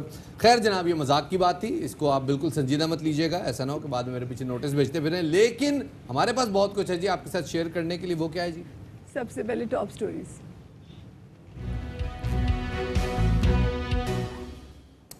अहम खबर शामिल करते चलें। सुप्रीम कोर्ट ने 196 दहशतगर्दों की रिहाई का हुक्म मुअत्तल कर दिया है। आपको एक बार फिर बताते चलें, सुप्रीम कोर्ट ने 196 दहशतगर्दों की रिहाई का हुक्म मुअत्तल कर दिया है। वफाकी हुकूमत से मुकदमात की तफसीलात तलब कर ली गई हैं और फरीकैन को नोटिस जारी कर दिए गए हैं। पेशावर हाई कोर्ट ने 196 दहशतगर्दों की रिहाई का हुक्म दिया था जिनका फौजी अदालतों में ट्रायल हुआ था। आपको एक बार फिर बताते चले, सुप्रीम कोर्ट ऑफ पाकिस्तान ने 196 दहशतगर्दों की रिहाई का हुक्म मुअत्तल कर दिया है। वफाकी हुकूमत से मुकदमात की तफसीलात तलब कर ली गई हैं, फरीकैन को नोटिस जारी कर दिए गए हैं। पेशावर हाई कोर्ट ने 196 दहशतगर्दों की रिहाई का हुक्म दिया था जिनके मुकदमात फौजी अदालतों में चले थे। आपको एक बार फिर बताते चलें कि वफाकी हुकूमत से इन तमाम मुकदमात की अब तफसीलात तलब कर ली गई हैं और सुप्रीम कोर्ट ने तमाम 196 दहशतगर्दों की रिहाई का हुक्म मुअत्तल कर दिया है। और अभी आपको बताएं कि खैबर पख्तूनख्वा के शहर मर्दान से तकरीबन 20 किलोमीटर की मुसाफत की शमाल की जानिब इलाका तख्ते भाई, जिसको हम आम लोग जो हैं वो तख्त भाई कह के बुलाते हैं, बुद्ध मत के आसार के लिए पूरी दुनिया में ये शोहरत रखता है। आलमी सकाफती विरसे में शामिल ये तहसील आज से 2000 से पहले बुद्ध मत का मरकज़ रह चुकी है, जबकि गंधारा तहजीब का दारुल हुकूमत भी तख्ते भाई ही था। तकरीबन जी 1 सदी कबल अज़ मसीह में ये मोनेस्ट्री जिसको हम तख्तेबाही कहते हैं, ये मोनेस्ट्री कायम की गई थी और ये इंडो पार्थियन तहजीब यानी पारथी तहजीब जो कि ईरान में जिनकी हुकूमत थी, उनका जब इंडिया में अमल दखल शुरू हुआ तो उन्होंने मर्दान के इस इलाके तख्तेबाही को अपना गढ़ बनाया और यहाँ पे ये उस वक्त की सबसे बड़ी बुद्धिस्ट मोनेस्ट्री थी और इसके इर्द गिर्द का तकरीबन 15 किलोमीटर का इलाका इस किस्म का है कि वहाँ अगर आप मकान की खुदाई करें, आप नाले की खुदाई करें, आप वहाँ पे कोई नहर साफ कर रहे हो, आपको इवन खेतों में हल चलाते हुए भी आपको तलवारें मिलती हैं, आपको कॉइन्स मिलते हैं, आपको बड़े बड़े बुद्ध मत के ज़माने के मुजस्समे मिलते हैं। लेकिन अफसोस की बात यह है कि अभी 2 दिन पहले एक वीडियो वायरल हुई, बिल्कुल जिसमें एक ठेकेदार जो कि कोई लोकाट के दरख्त के नीचे खुदाई कर रहा था, उसको एक life size human sized Buddhist मुजस्समा नजर आया और गो के हमारा मजहब इसकी तलकीन करता है कि दूसरों के मज़ाहिब का एहतराम करना चाहिए, उसके बावजूद उस शख्स ने इस बुत को वैंडलाइज किया और हथौड़े मार मार के तोड़ दिया। बिल्कुल, और इस वाक़े के बाद महकमा आसार कदीमा ने इस इलाके में मजीद खुदाई का भी फैसला करते हुए यहाँ पर अपने एहलकार भी तैनात कर दिए हैं। तख्तेबाही के मुख्तलिफ देहात में, जैसे भी शफात बात भी कर रहे थे, बुद्ध मत के आसार मौजूद हैं और अक्सर औकात ये इम्कानात भी पैदा हो जाते हैं कि मज़ीद ये बढ़ेंगे। खैर, इसी वाले से मज़ीद बात करेंगे। हमारे साथ मौजूद हैं director archaeology museum Khyber Pakhtunkhwa doctor Abdul Samad साहब, उनको शामिल गुफ्तगू करेंगे। डॉक्टर साहब, बहुत शुक्रिया आपका कि आपने वक्त किया। डॉक्टर साहब, ये कहेगा कि आसार कदीमा को समझने वाले इस मुजस्मे का टूटने को बहुत बड़ा नुकसान तस्वुर कर रहे हैं। आप क्या समझते हैं कि ये वाक़या पेश क्यों आया, कि लोगों में आगाही नहीं है, लोगों में आगाही की कमी है इस वजह से, या फिर कुछ और इसकी रीज़न है? जी बिल्कुल, बहुत शुक्रिया जी, आपने मुझे इनवाइट किया इस इम्पोर्टेंट टॉपिक पे। बिल्कुल मोस्टली यहाँ पे जो इश्यूज़ आ रहे हैं, लैक ऑफ अवेयरनेस, इग्नोरेंस की वजह से ये वाक़या हुआ है। इसमें और कोई वाक़या जिसमें लोग कह रहे हैं कि किसी मौलवी साहब ने इनको कहा था कि इसको तोड़ दे, ऐसी कोई बात नहीं। हमने जाके वहाँ पे पुलिस और डिस्ट्रिक्ट एडमिनिस्ट्रेशन के साथ जगह लोकेट की, लोगों को इंटरव्यू किया, वहाँ के जितने भी इलाके में थे, ऐसी कोई बात नहीं थी कि किसी ने इनको कहा। जिस वीडियो में आप देख रहे हैं 4-5 लोग हैं, इनको खुदाई के दौरान ये लाइफ साइज़ बुद्ध का मुजस्समा मिला और उन्होंने ख़ुद ही डिसाइड किया कि इसको तोड़ा जाए। बाकी इलाके में किसी को नहीं पता था, इवन वहाँ के जो ऑनर थे, बाग के ऑनर थे, उनको भी अनफॉर्चुनेटली पता नहीं था।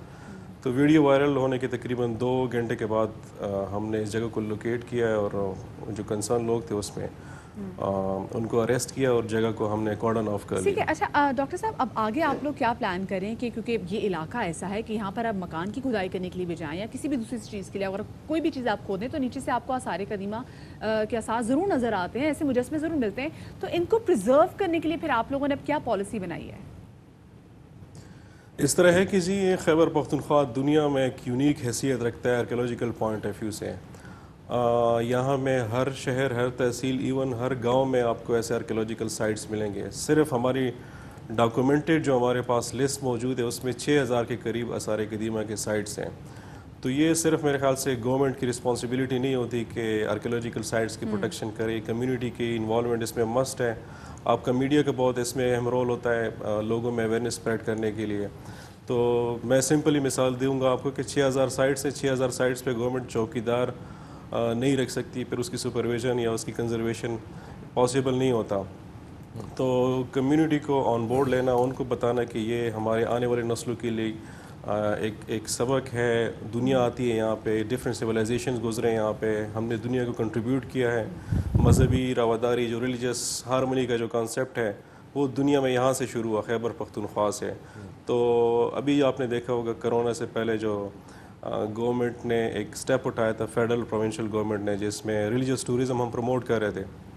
کافی بدھسٹ منکس آ رہے تھے اور کرونا کی وجہ سے یہ حالات تھوڑے سٹاپ ہو گئے تھے. لیکن یہ ایک بدقسمت واقعہ تھا جس سے پاکستان کا جو امیج انٹرنیشنلی غلط گیا ہے. جی ڈاکٹر صاحب، آپ کی ماشاءاللہ اس حوالے سے بڑی خدمات ہیں. آپ نے آرکیولوجی کے حوالے سے خیبر پختونخوا میں اچھا خاصا کام کیا ہے. لیکن اب آپ کو کیا لگتا ہے کہ جیسے آپ نے خود ریلیجیس ٹورزم کی طرف اشارہ دیا، آپ کیا سجیسٹ کرتے ہیں گورنمنٹ کو کہ کیسے پروٹیکٹ کرنا چاہیے ان سائٹس کو تاکہ یہ دوبارہ وینڈلائز نہ ہو سکیں؟ لوگوں کو کیسے شعور دیا جائے کہ یہ جو آج سائٹس دریافت ہو رہی ہیں، کل کو وہ ان سائٹس کو پروٹیکٹ کر کے کروڑوں کما سکتے ہیں؟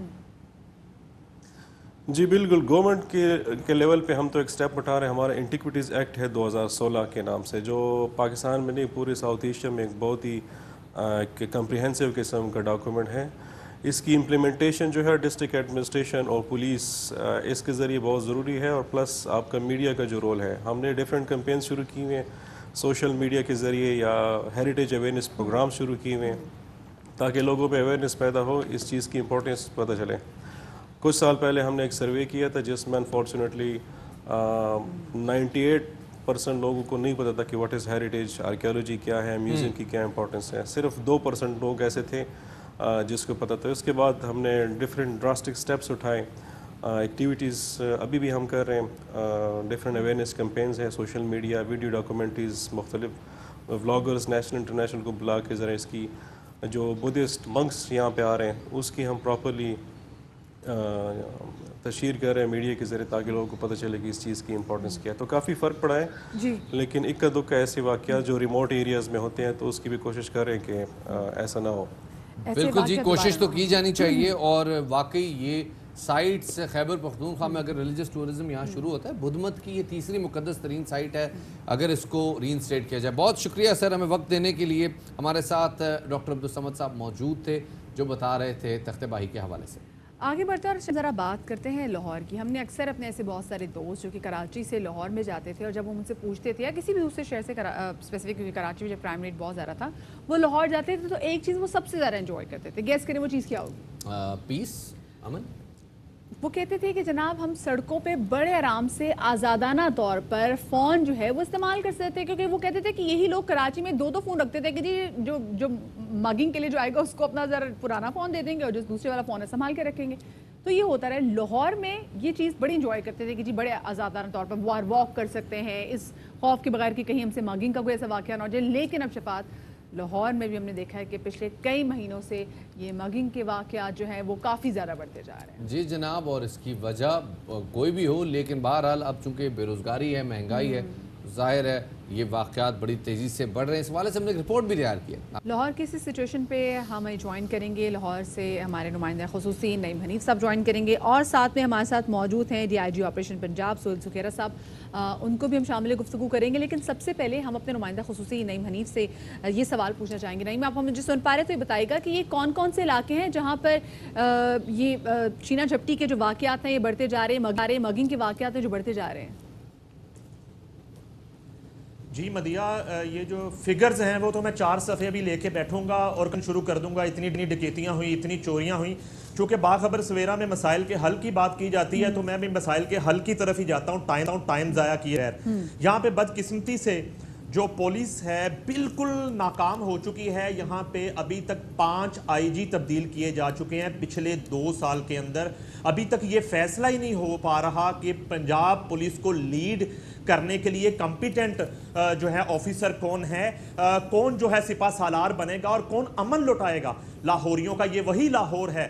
2 سال پہلے تک سابقہ حکومت کے ادوار میں یہاں 35% جو ہے وہ کرائم کی ریشو آج سے کم تھی. میں سہیل اختر سکھیرا صاحب ہیں، میں اگر جان کی امان پاؤں تو میں بھی 1-2 ان سے سوال کروں گا اگر شفاعت اور مدیہ مجھے اجازت دیں گے. مگر اس سے پہلے اس وقت بدقسمتی سے شفاعت، مدیحہ، یہ تو اسٹریٹ کرائم ہے. یہاں پر لاہور کی گلیوں میں منشیات اس طرح فروخت ہو رہی ہے جیسے سردیوں کی شاموں میں گرم انڈے یہاں پر آواز لگا کر بیچے جاتے ہیں، گرم انڈے لے لو، گرم انڈے لے لو. اس طرح یہاں پہ گلیوں میں DHA की गलियों में, जोहर टाउन की गलियों में मंशियात फरोख्त हो रही है, जबकि साबिक CCPO को मैंने कई मरतबा बताया यहाँ पे जो है ना असल में इनका मुकाबला चोरों डाकुओं से नहीं है, पंजाब पुलिस का मुकाबला आपस में एक दूसरे से। और मुकाबले की अगर बात करूं तो साबिक बहुत से ऐसे ऑफिसर थे जिनकी एक दहशत थी इन जुराइम पेशा अफराद पे, और उनमें आबद बॉक्सर को बड़े आपने जाली मुकाबले और असली मुकाबले का नाम दे के फारिग कर दिया। उमर विरक जैसे अफसरान थे जिनकी एक दहशत थी, जो उस नेटवर्क तक पहुंचते थे, उस नेटवर्क को तोड़ते थे। मैं कहता हूं कि आप प्रोग्राम करते हैं, रोज प्रोग्राम करते हैं, उसमें कभी ऐसी बात भी होती है, खबर मैं रोज देता हूं, लेकिन आज पुलिस का रोब और दबदबा नहीं है। मैं यही सवाल जरा जाके लेके हम रखते हैं। DIG ऑपरेशन हमारे साथ मौजूद हैं सुहेल अख्तर साहब।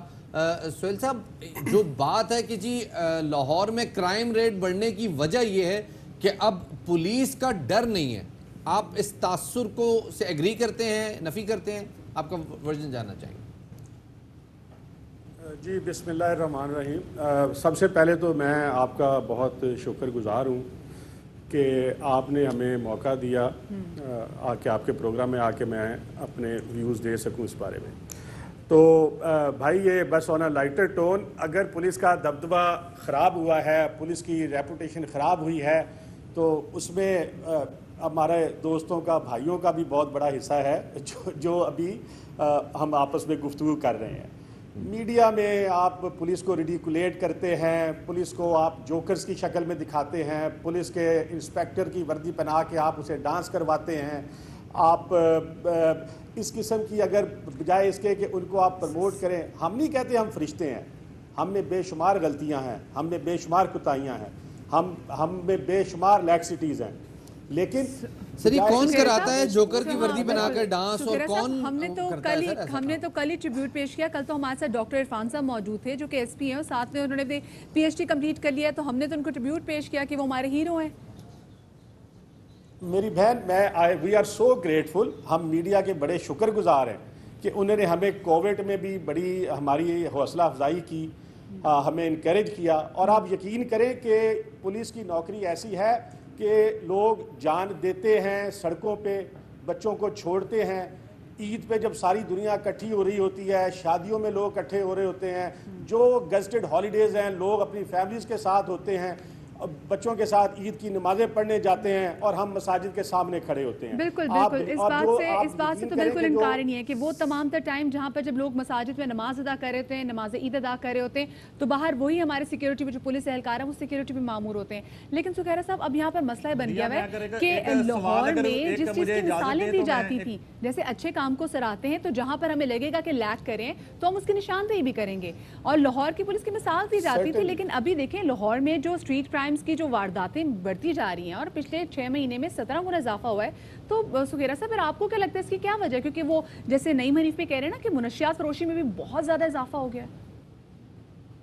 जी नईम साहब बड़े ज़ीरक जर्नलिस्ट हैं, माशाल्लाह एक्सपीरियंस्ड हैं, इन्होंने तमाम साइट्स पे रिपोर्टिंग की है, इनकी ऑब्जर्वेशन बिल्कुल दुरुस्त है। 17% क्राइम बढ़ा है, लेकिन मेरी बहन इसके साथ ही 770 इश्तिहारी पकड़े गए हैं, 18% गैंग ज़्यादा बस्ट हुए हैं। अब आप एक चीज़ ज़रा आप इस पर थोड़ी सी गौर करेंगे ना कि जो क्राइम है it is not only related to police department, और it is not only dependent on police force. इसमें बहुत सारी सोशल रीजनिंग है, अनएम्प्लॉयमेंट है, यूथ बहुत ज़्यादा है, थोड़ा सा जो पहले फैमिली स्ट्रक्चर होता था जिसमें पेरेंट्स लुक आफ्टर करते थे, कंट्रोल करते थे, टीचर्स की इज्जत होती थी, टीचर्स कैरेक्टर बिल्डिंग करते थे। सुहेल साहब, घर में अगर आप इजाजत दें, अगर सुहेल साहब आप इजाजत दें, तो ये कल्चर क्या पिछले 1.5 साल में खत्म हो गया है और अचानक आया है? और जिस तरह से आप कह रहे हैं कि ये बहुत सारे इसमें रीजंस हैं, तो आपने तो स्टार्ट ही किया कि चूंकि जी मीडिया पुलिस को ज्यादा सीरियस नहीं दिखा रहा, तो आपको लगता है कि लोग मीडिया पे देखते हैं कि पुलिस सीरियस नहीं है तो वो बाहर जाते हैं और डकैतियां करना शुरू हो जाते हैं? ये बात को समझ में नहीं आ रही। नहीं, मैंने वो जवाब दिया था इस बात का कि पुलिस का दबदबा क्यों खराब हुआ है। That is nothing to do with crime. जो क्राइम की बात है, देखें उसमें मैं अर्ज कर रहा हूं कि ये सारी वजूहात हैं। दूसरी बात है जो प्रिवेंशन ऑफ क्राइम है, it is one part of policing. जो इसके बाद इसकी डिटेक्शन है और अरेस्ट ऑफ क्रिमिनल्स है, दैट इज सेकंड पार्ट। तो ब्रदर हम तो उसमें भी पूरे हर वक्त कोशा रहते हैं। आपकी ऑब्जर्वेशन बिल्कुल दुरुस्त है कि 17% क्राइम बढ़ा है, लेकिन इसके साथ साथ आप देखें पुलिस के एफर्ट्स देखें कि 18%, 19% गैंग ज्यादा पकड़े गए हैं। What I am saying is कि अगर क्राइम बढ़ा है तो उसके पीछे सिर्फ ये बिल्कुल आपने सही निशानदेही की। मैं यही सवाल लेके नईम हनीफ आपकी तरफ आता हूँ। नईम साहब, आप एग्री करते हैं सुहेल साहब की इन बातों से? मैं तो इस बात का यही जवाब दूंगा, सुहेल साहब बड़े कॉम्पिटेंट ऑफिसर हैं, उनकी कॉम्पिटेंसी पे मुझे कभी भी डाउट नहीं रहा, उनकी बड़ी कंट्रीब्यूशन है। मगर आज ये हो रहा है कि मोस्टली पुलिस ऑफिसरान जो हैं सिफारिश पर आते हैं, मेरिट पर निकल जाते हैं, मगर उस वक्त तक सिस्टम का बेड़ा गर्क हो चुका होता है, उस वक्त तक यहाँ कितने लोगों के घर लुट चुके होते हैं। मैं सिर्फ इतनी सी गुजारिश करूंगा, सुहेल साहब से छोटा सा सवाल भी करूंगा अगर जान की अमान पाऊं, कि अगर दहशत गर्दी पर पिछले कुछ सालों में काबू पाया जा सकता है तो स्ट्रीट क्राइम पर काबू क्यों नहीं पाया जा सकता? अगर दहशत गर्दों का नेटवर्क तोड़ा जा सकता है तो स्ट्रीट क्रिमिनल्स का नेटवर्क क्यों नहीं तोड़ा जा सकता? सिर्फ ये मेरी छोटी सी गुजारिश है। सर आप बिल्कुल सही फरमा रहे हैं। जिस तरह के राय ताहिर साहब ने CTD में, कैप्टन जवाद हैं, गाड़ा साहब हैं, इन सब लोगों की बहुत कंट्रीब्यूशन है, इन्होंने बड़ी मेहनत की है और इस पे कंट्रोल हुआ है। तो आप बिलीव करें कि जो स्ट्रीट क्राइम है, I know it's not 100% under control, लेकिन इसका बड़ा सब्सटेंशियल रिडक्शन आई हुई है। आप ये देखें कि जब से जो डॉल्फिन फोर्स ऑन स्ट्रीट्स है, तो जो बहुत ज़्यादा रैम्पेंट थी मोबाइल स्नैचिंग, फिर इसको कर्ब करने के लिए पुलिस ने मोबाइल ब्लॉकिंग का सिस्टम शुरू किया, ये जो IMEI ट्रेसिंग का सिस्टम शुरू किया, जिससे इसमें काफ़ी रिडक्शन आई है। लेकिन सर्टनली नहीं भाई, आप लेकिन स्ट्रीट में ऐसे वाक़े ही ना हो तो हम खैर उम्मीद करते हैं कि आगे इंशाल्लाह जो स्ट्रीट क्राइम्स पे जो पंजाब पुलिस है वो काबू करने में कामयाब हो जाए। और स्पेशली हमने देखा कि यहाँ तो डॉल्फिन फोर्स भी काफ़ी मुतहरिक है। बहुत शुक्रिया जी सुहेल सुगैरा साहब हमारे साथ में हमारे नुमाइंदा खुसूसी नईम हनीफ हमारे साथ लाहौर से मौजूद थे। आप दोनों का बहुत ज़्यादा शुक्रिया। बिल्कुल सही निशानदेही की नईम हनीफ ने। इस वक्त जो कन्फ्यूजन है पुलिस के अंदर, वो पुलिस वालों को रिस्क नहीं लेने दे रही। पुलिस वाले रिस्क तब लेते हैं जब उन्हें पता होता है कि यार पीछे उनकी जो मैनेजमेंट है, जो उनकी टॉप लीडरशिप है, वो मामलात को संभालेगी। अपने ऊपर कोई तब्दीलियां इतनी हुई है वहाँ पर इसकी वजह से। हाँ जी, आगे बढ़े जनाब। बिल्कुल जी, आगे बढ़े। आपको बताएं कि रास्ता क्यों नहीं दिया डिफेंस कराची में कार सवार ने मोटरसाइकिल सवार को इस बात पर जख्मी कर दिया और तशद्दुद से जख्मी शख्स को बेहोशी की हालत में अस्पताल में मुंतकिल कर दिया गया है। इसी वाले से मजीद तफसीलात जानेंगे अपने नुमाइंदे नज़ीर शाह से। जी नज़ीर, ये बताइएगा, कल शाम से ये वीडियो आई हुई है जिसमें इस शख्स ने गाड़ी से टक्कर मारी, फिर बेसबॉल के बैट से मारा, ये क्या मामला है? देखिए शहबाज, कल शाम को ये वीडियो वायरल हुई और ये वाकया भी कल शाम का ही है, लेकिन चूंकि आजकल सोशल मीडिया पे पुरानी वीडियोस भी वायरल हो जाती है तो पहले हम उस चीज़ की तस्दीक करते हैं और बाकायदा पुलिस वर्जन के साथ फिर हम कोई भी खबर देते हैं। तो कल शाम का ये वाकया मस्जिद अबू बकर है, डिफेंस फेज 2 में, जहाँ पर ये फारूक नामी शख्स जिसका केमिकल का काम है, ये गाड़ी में अपनी फैमिली के साथ जा रहा था। वो ये कार सवार इसके आगे था। जब इसने उसको हॉर्न दिए, वो ट्रैफिक जाम की वजह से उस शख्स ने कहा कि जब सिग्नल खुलेगा तब मैं आगे से हटूंगा, तो जिस पर ये साहब मुश्तइल हो गए और उसके ऊपर बदतरीन तशद्दुद किया है और मामूली तनाज़े पर शहरी को मार मार के लहू लहान कर दिया।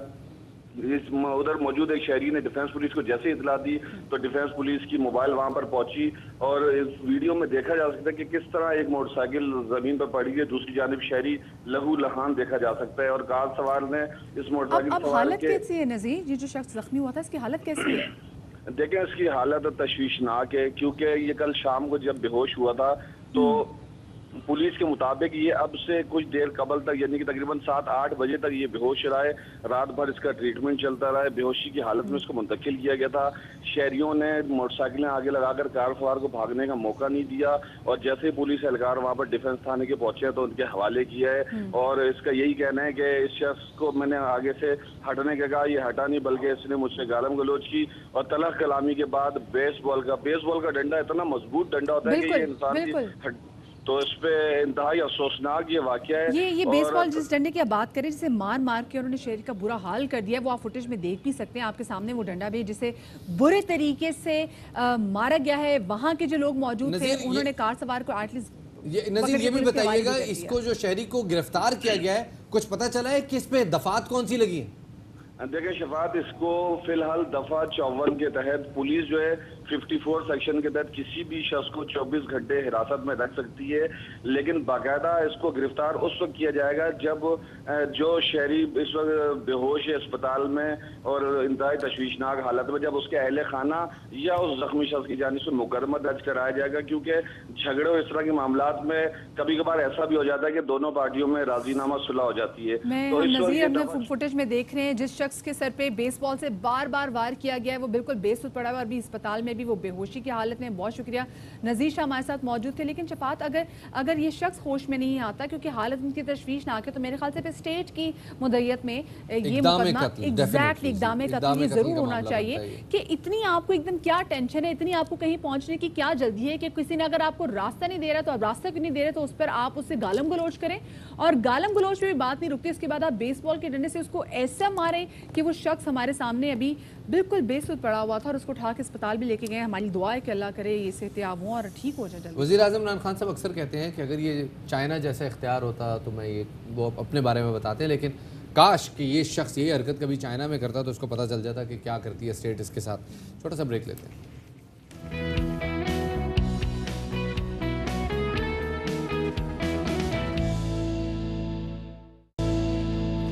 Welcome back after the break. Bakhabar Savera में आपको एक बार फिर से खुशामदीद कहेंगे। वैसे शफात, आपने अभी तक मवेशी मंडी का रुख किया है या नहीं किया? जी नहीं, मैंने अभी तक मवेशी मंडी का रुख नहीं किया। इनफैक्ट मैं कराची मेरे ख्याल में कुछ 2007 से आ रहा हूँ कराची, और मैं आज तक मंडी सिर्फ एक दफ़ा गया हूँ, सुपर हाईवे वाली, एक दफ़ा, ओनली वंस। अच्छा, आपने एक दफ़ा। खैर मेरा तो इत्तेफाक हुआ क्योंकि मैंने वहाँ पे काफ़ी ज़रा शोज़ भी किए, तो मंडी में तो मैंने हर किस्म के बड़े मज़े किस्म के जो आए होते हैं ना, जानवर आए होते हैं, ज़बरदस्त किस्म के नाम होते हैं। मैंने मेरी मुन्नी से भी मुलाकात हुई, मेरी शाहरुख खान से भी मुलाकात हुई, वे मवेशी मंडी में। ये मैं आपको बैल के नाम बता रही हूँ, ये हमारे साथ मौजूद थे। लेकिन देखिए, होता ये कि जब मवेशी मंडी जाते हैं तो उसके बाद वहाँ से जब हमारे जानवर जब खरीद रहे होते हैं तो मोस्टली लोगों की कोशिश ये होती है कि यकीनन कोई ऐसा जानवर हम ज़रूर ख़रीद के लेकर आएँ जो कि हम बाद में फ्लॉन्ट कर सके, जिसको हम शो ऑफ कर सके और लोगों को बताएं कि हम ना महंगा से महंगा जानवर हमने ख़रीदा है। कुर्बानी एक ऐसा फरीज़ा है जो बारगाह रब्बुल इज़्ज़त में इंतहाई मकबूल है, क्योंकि कुर्बानी के ज़रिए अल्लाह पाक के हुजूर बंदा अपनी जानो माल का नजराना पेश करके अपने जज्बा उबूदियत का इजहार करता है। और इस्लाम के निज़ाम में इबादत में हर लहजा कुर्बानी का जज्बा पाया जाता है। इबादत में एक बहुत बड़ी इबादत है कुर्बानी, और अब ज़रूरत इस बात की है कि इस ईद कुर्बान की जो असल रूह है उसको बरकरार रखा जाए, और जो मौजूदा हालात हैं, इन हालात में जो है, जिस तरह से अब देखें, हज अगर नॉर्मल हालात में कभी सुनते कि यार हज इस साल जो इंटरनेशनल हाजियों के लिए नहीं हो रहा तो क्या गुजरती हम पे और कितना शदीद रिएक्शन होता, लेकिन इस साल जो हालात हो गए हैं उन हालात के हिसाब से अब हमें कुर्बानी के हिसाब से भी कुछ ना कुछ सोचना पड़ेगा। बिल्कुल शफात, और ये बात सिर्फ हज की नहीं है बल्कि ये बात कुर्बानी पे भी आके ठहरती है, क्योंकि हालात कुछ ऐसे हो गए हैं। और इसी वाले से मज़ीद हम बात करेंगे, हमें ज्वाइन करें ज़ुबैर साहब, उनको शामिल गुफ्तगू करेंगे। मुफ्ती साहब, बहुत शुक्रिया आपका कि आपने बाखबर सवेरा में हमें वक्त दिया। मुफ्ती साहब, कोविड-19 के बाद हमने देखा है कि जो मुआशी सूरत हाल ना सिर्फ पाकिस्तान में बल्कि पूरी दुनिया में जो है उससे हालात काफ़ी बदल गए हैं, और बहुत सारे लोग जो कि पिछले साल बड़े आराम से खुश दिली से कुर्बानी करते थे, अब वो ऐसे हालात उनके लिए पैदा हो गए कि वो फाकों तक पहुंच गए हैं। ऐसे लोगों के लिए क्या अहकामात हैं, वो लोग जो कि इस बार अफोर्ड नहीं कर सकते, उनके लिए क्या अहकामात है कुर्बानी के हवाले से? बिस्मिल्लाहिर्रहमानिर्रहीम, नहमदुहु व नुसल्ली अला रसूलिल करीम, अम्मा बाद। देखें, कुर्बानी एक अहम तरीन फरीज़ा है, और जहाँ कुर्बानी की गैर मामूली अहमियत है, जैसा कि आपकी तरफ से भी अभी ये गुफ्तगू आ रही थी, कुरान करीम के अंदर तकरीबन निस्फ दर्जन से ज़्यादा आयात के अंदर कुर्बानी का तज़करा है, कुर्बानी का हुक्म मौजूद है। इसी तरह बेशुमार दर्जनों सैकड़ों अहादीस में सरकार दो आलम सल्लल्लाहु अलैहि वसल्लम ने कुर्बानी का हुक्म दिया। कुर्बानी का फरीज़ा लागू होने के बाद सारी ज़िंदगी ख़ुद कुर्बानी फरमाई। एक हज्जतुल वदा के मौका पर 100 ऊँट ज़बह फरमाए, जिसमें 70 ऊँट आप सल्लल्लाहु अलैहि वसल्लम ने ख़ुद अपने दस्ते अक़दस अपने हाथ मुबारक से ज़बह फरमाए। बकिया ऊँटों के बारे में हज़रत अली को फरमाया कि तुम ज़बह कर लो। आप सल्लल्लाहु अलैहि वसल्लम घर के अंदर कुर्बानी का अहतमाम करते। हज़रत फ़ातिमतुज़ ज़हरा रज़ियल्लाहु ताला अन्हा व सलामुल्लाहि ताला अलैहा को बाकायदा बुला कर के कुर्बानी के जानवर के सामने और बच्चों को अपने सामने खड़ा करते और आप सल्लल्लाहु अलैहि वसल्लम कुर्बानी फरमाया करते थे। یہ ایک غیر معمولی اہمیت کا حامل فریضہ ہے، لیکن یاد رکھیے ساتھ ہی ساتھ یہ استطاعت کے ساتھ بھی مشروط ہے، حیثیت مالی کے ساتھ بھی مشروط ہے۔ اگر 52.5 تولہ چاندی یا اس کے بقدر نقد رقم، ضرورت سے زائد ساز و سامان، یا اتنا سونا، اتنی چاندی یا اتنا مال تجارت موجود ہو، سادہ اور آسان لفظوں میں اگر 56,000 روپے موجود ہیں یا 56,000 روپے کے بقدر سونا چاندی یہ ضرورت سے زائد ساز و سامان مال تجارت موجود ہے، تو ایسی صورت میں ہر ایسے مسلمان عاقل بالغ پر قربانی فرض ہے۔ اب اگر آج کل کے کرونا کی وجہ سے بے روزگاری بہت زیادہ عام ہو گئی ہے، معاشی صورتحال بہت پریشان کن ہے، اگر کسی کی مالی استطاعت اس سے کم ہے تو شرعاً اس کے اوپر قربانی کا فریضہ لاگو نہیں ہوتا، قربانی اس کے اوپر لازم اور فرض اور واجب نہیں ہوگی۔ البتہ میں یہ ضرور ساتھ ساتھ مشورہ اور ایڈوائز کے طور پر دینا چاہتا ہوں کہ پہلے جو لوگ زیادہ مہنگے جانور خریدا کرتے تھے یا بکرا ذبح کیا کرتے تھے، بھیڑ یا دمبا یا بکری ذبح کیا کرتے تھے، اس سال اگر وہ اجتماعی قربانی میں حصہ لے لیں تو آپ کو معلوم ہے کہ اجتماعی قربانی میں تو 9,000 10 11 12 13,000 روپے میں بھی قربانی ہو جاتی ہے، تو اس طرح بھی وہ اپنی قربانی کا فریضہ انجام دے سکتے ہیں۔ صحیح۔ مفتی صاحب ایک اور جو تاثر ہے وہ بھی سامنے آ رہا ہے، بہت سارے لوگ ایسے ہیں جو ہر سال قربانی کرتے تھے اور اس سال وہ یہ سوچ رہے ہیں کہ وہ قربانی خود کرنے کے بجائے کسی ایسے شخص کی امداد کرتے ہیں، کیونکہ ظاہر ہر آدمی کی اتنی استطاعت نہیں ہوتی، وہ یہ سوچ رہے ہیں کسی ایسے شخص کی امداد کرتے ہیں جو زیادہ مستحق ہے اور وہ امداد بصورت کیش ہے۔ اس حوالے سے شریعتی کیا احکامات ہیں؟ دیکھیں بات یہ ہے کہ قربانی ایک فریضہ ہے نا، جب یہ ایک فریضہ ہے تو وہ فریضہ اسی طریقے سے ادا ہوگا جس طریقے سے اللہ اور اس کے رسول صلی اللہ علیہ وسلم نے حکم دیا ہے۔ ہر سال ہم یہ باتیں سننے کو ہمیں ملتی ہیں کہ جناب آپ قربانی کے بجائے پانی کا کولر لگا لیں، سڑک بنا لیں، لیبارٹری کر لیں، غریب کو کیش دے دیں، راشن دے دیں، مدد کر دیں، میڈیسن دے دیں، علاج کر دیں، لیبارٹری فراہم کر دیں، کسی کو اسکول بنا کر کے دے دیں، گلی پکی کر لیں، وغیرہ وغیرہ۔ یاد رکھیں کہ یہ سارے رفاہی امور ہیں، سماجی امور ہیں، ان کا بہت بڑا اجر و ثواب ہے، یقیناً یہ سارے کے سارے فلاحی امور مجھے اور آپ کو کرنے چاہیے، لیکن یاد رکھیں کوئی شخص کٹ لگائے عبادات کو، فریضوں کے اندر کٹوتی کرے اور پھر کہے کہ میں اس طرح سے رفاہی فلاحی امور اپنے دماغ سے انجام دوں گا، یہ اللہ کے ہاں قبول نہیں۔ شاید اسی کا جواب دینے کے لیے آپ صلی اللہ علیہ وسلم نے فرمایا قربانی کے 3 دنوں میں احراق الدم یعنی خون بہانے اور جانور پر چھری پھیرنے سے زیادہ کوئی اعلیٰ عمل اللہ کے ہاں قبول نہیں ہے، اس سے زیادہ افضل عمل کوئی نہیں ہو سکتا۔ اور یاد رکھیے قربانی ایک فریضہ ہے، عبادت ہے، تو جو معبود حقیقی ہے اللہ بندوں کو بندوں سے زیادہ جانتا ہے، مجھ سے اور آپ سے زیادہ ہمارا خالق ہمیں جانتا ہے۔ تو اب یاد رکھیں کہ قربانی کا فریضہ اس طریقے سے ادا نہیں ہو سکتا کہ آپ کسی کو دوائیاں، میڈیسن یا راشن فراہم کر دیں، بلکہ آپ کو جانور ذبح کرنا ہوگا، بلکہ آپ کو جانور اس ہی کے ذبح اندر بھی غیر جو بیچارے مستحقین افراد ہیں ان کی بہت بڑی مدد ہوتی ہے۔ اگر ہم معاشی نقطہ نظر سے بھی غور و فکر کریں تو آپ کو پتہ ہونا چاہیے ایک پوری انڈسٹری ہے، رسی بیچنے والے کا روزگار، جانور لے کر آنے والے کا روزگار، منڈی والے کا روزگار، دیہاتیوں کا روزگار، اور ہزاروں نہیں کروڑوں افراد ایسے پاکستان کے اندر بھی موجود ہیں اور دوسری دنیا کے اندر بھی موجود ہیں۔ مجھے اور آپ کو مفتی زبیر صاحب اس حوالے سے بھی ذرا رہنمائی فرمائیے گا، اس حوالے سے بھی ذرا رہنمائی فرمائیے گا کہ جہاں لائنوں پہ لگ کر کے لوگ برتنوں میں گوشت لے رہے ہوتے ہیں، تو مقصد یہ ہے کہ اللہ رب العزت نے اگر ان کے روزگار کا انتظام کیا ہے، پوری ایک انڈسٹری اور ایک بلاک وجود میں آ جاتا ہے،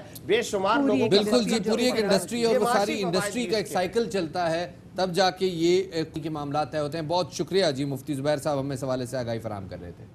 اور شفاعت اب یہ تم نے جان لیا کہ مفتی زبیر صاحب کیا بات کر رہے تھے، اور اس سے پہلے کیونکہ ہم مویشی منڈی کے والے سے بات کر رہے تھے کہ میں نے بڑے شاذ و نادر ایسے کو دیکھا ہے کہ خواتین خود جائیں بیل کیا بکری بھی خریدنے کے لیے جائیں، لیکن اب نا ذرا جیسے جیسے حالات شفاعت تبدیلی آ گئی ہے نا، تو جیسے جیسے حالات چینج ہو رہے ہیں نا، تو ہم جب دیکھتے ہیں بیوپاریوں کے حالات بھی چینج ہوتے جا رہے ہیں، اور پہلے تو ہم جاتے تھے بیوپاری سے بات کرتے تھے لیکن ہم کہتے تھے یار بندہ اس کو ہماری بات سمجھ میں نہیں آتی، اب تو ایک خاتون بھی آ گئی مویشی منڈی میں۔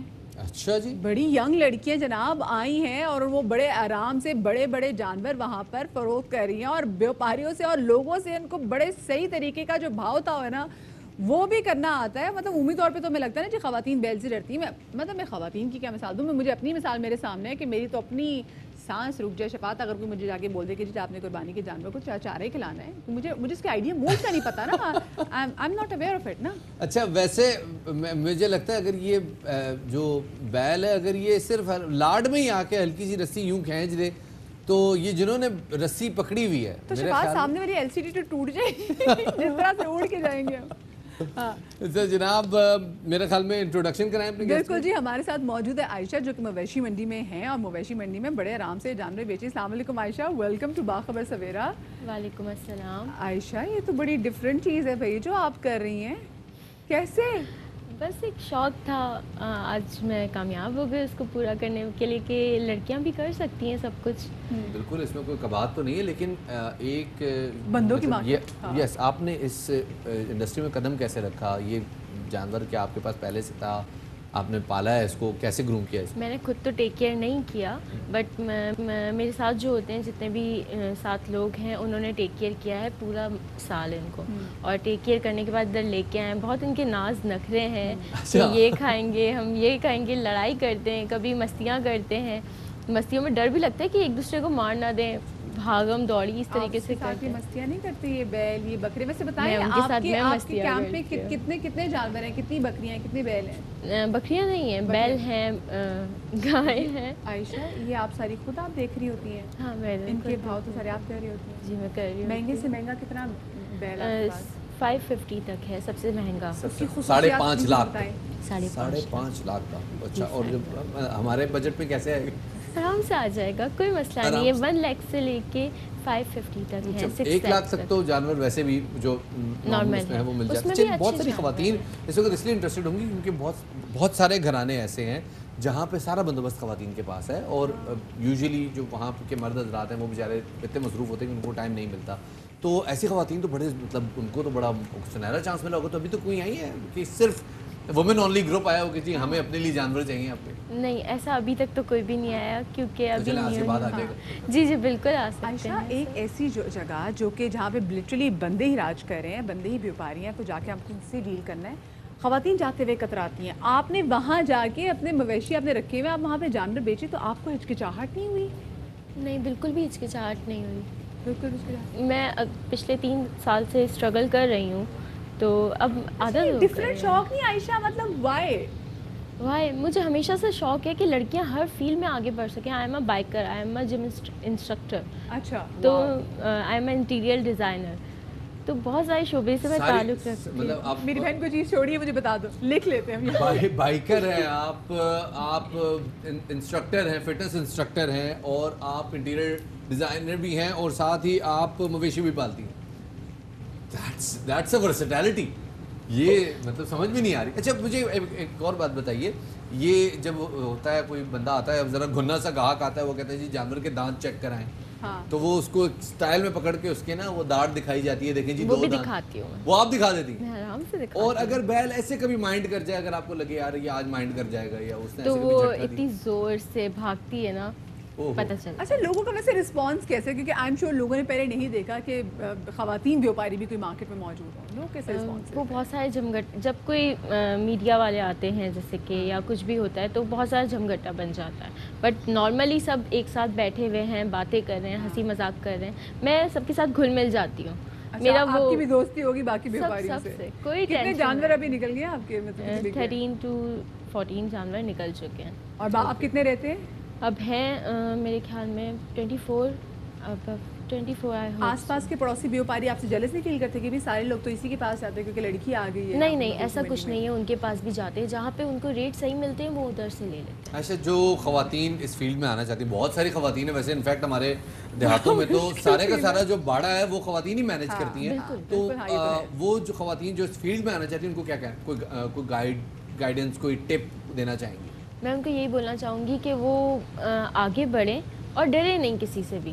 یہاں پہ ڈرانے والے بہت ہیں, اور کانفیڈنٹلی آگے بڑھنا چاہیے, ڈرنا نہیں چاہیے گرلس کو. ڈرانے والے بہت ہیں لیکن آپ کو ڈرنا نہیں ہے, آپ کو لڑنا ہے لوگوں سے. مجھے نا وزیر اعظم صاحب کی ایک بات یاد آ گئی جس میں وہ کہتے ہیں آپ نے گھبرانا نہیں ہے, یہاں پہ آپ سے بھی نہیں گھبرانا ہے. جی और मेरे ख्याल से यहाँ पे ब्रेक लेने के बाद जी जनाब, एक छोटे से ब्रेक का वक्त हो गया, हमारे साथ रहिएगा।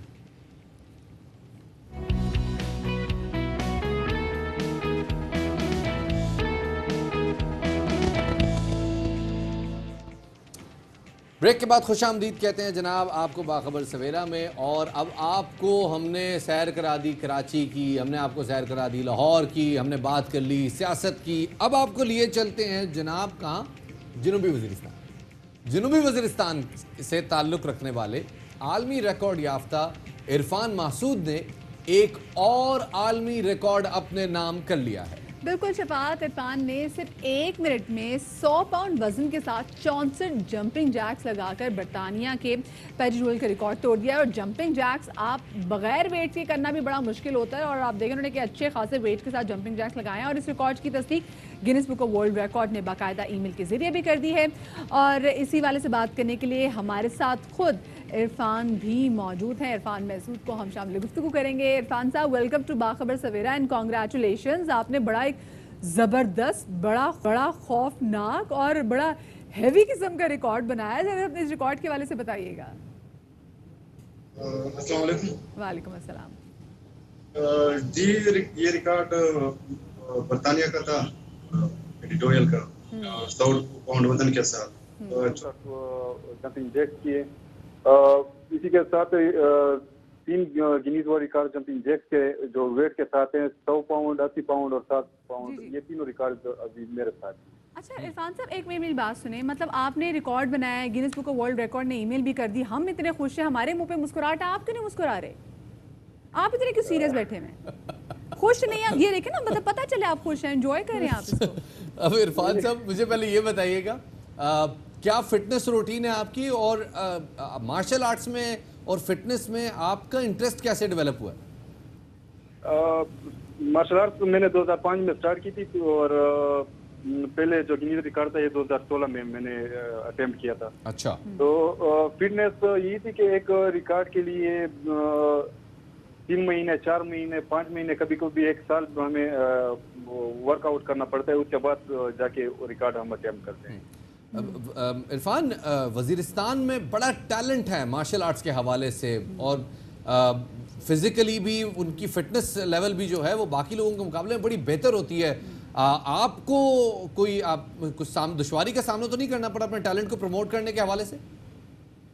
मुश्किलात तो बहुत ज़्यादा, दुश्वारियाँ काफ़ी हमने फेस की हैं, क्योंकि ये गिनीज वर्ल्ड रिकॉर्ड की जो एप्लीकेशन वगैरह प्रोसीजर काफ़ी डिफ़िकल्ट है। यहाँ पे वज़ीरिस्तान या डी खान, इन चीज़ों में ये रुझान गिनीज वर्ल्ड रिकॉर्ड का बिल्कुल नहीं था, और यहाँ पे वो फैसिलिटीज़ हमारे पास नहीं है जो बाकी इलाकों में अवेलेबल है। तो गिनीज रिकॉर्ड के लिए कुछ ऐसे गाइडलाइंस वगैरह होती है कि जो यहाँ पे डी खान में हम वो फॉलो नहीं कर सकते। वो रिकॉर्ड हम अटेम्प्ट करने की कोशिश करते हैं जो हमें वो इक्विपमेंट अवेलेबल हो या वो गाइडलाइंस हम फॉलो कर सकते हैं। तो वो अक्सर गिनीज रिकॉर्ड में ज़्यादा अटेम्प्ट करते हैं। अच्छा इरफान साहब, जल्दी से बता दें नेक्स्ट अब आपने क्या रिकॉर्ड बनाना है, हमारे साथ अभी से शेयर करते हैं। नेक्स्ट रिकॉर्ड ये कि इंडिया का रिकॉर्ड मैंने तोड़ा, वो इंशाल्लाह उम्मीद है कि वो अप्रूव हो जाएगा, मैंने भिजवाया हुआ है। इंशाल्लाह। बहुत बहुत शुक्रिया जी। इरफान हमारे साथ मौजूद थे, इन्होंने वर्ल्ड रिकॉर्ड बनाया है, और इनका ताल्लुक जिस इलाके से है वहाँ पे बेसिक इंफ्रास्ट्रक्चर की बड़ी शदीद कमी है, और बड़े अरसे तक वो इलाका जंग के माहौल में रहा है। तो hats off to you Irfan Masood. और शफात, इसके अलावा वज़ीरिस्तान में फ़ुटबॉल बहुत ज़्यादा खेली जाती है, अगर फ़ुटबॉल के वाले से भी टैलेंट देखा जाए तो बहुत ज़्यादा टैलेंट है, मतलब बड़ी ज़रखेज़ वो ज़मीन है। बहुत शुक्रिया जी, इरफान हमारे साथ मौजूद थे। और अब यहाँ पर वक्त हो गया है आपसे इजाज़त देने का। अब इंशाल्लाह आपसे कल मुलाकात होगी। कितने बजे शफात? 9:03 पे 11:03 पे तो खैर हम आपसे रुखसत ले चुके होंगे। कल आपसे मुलाकात होगी जनाब, अपना बहुत सारा ख्याल रखिएगा। अल्लाह हाफ़िज़ नासिर।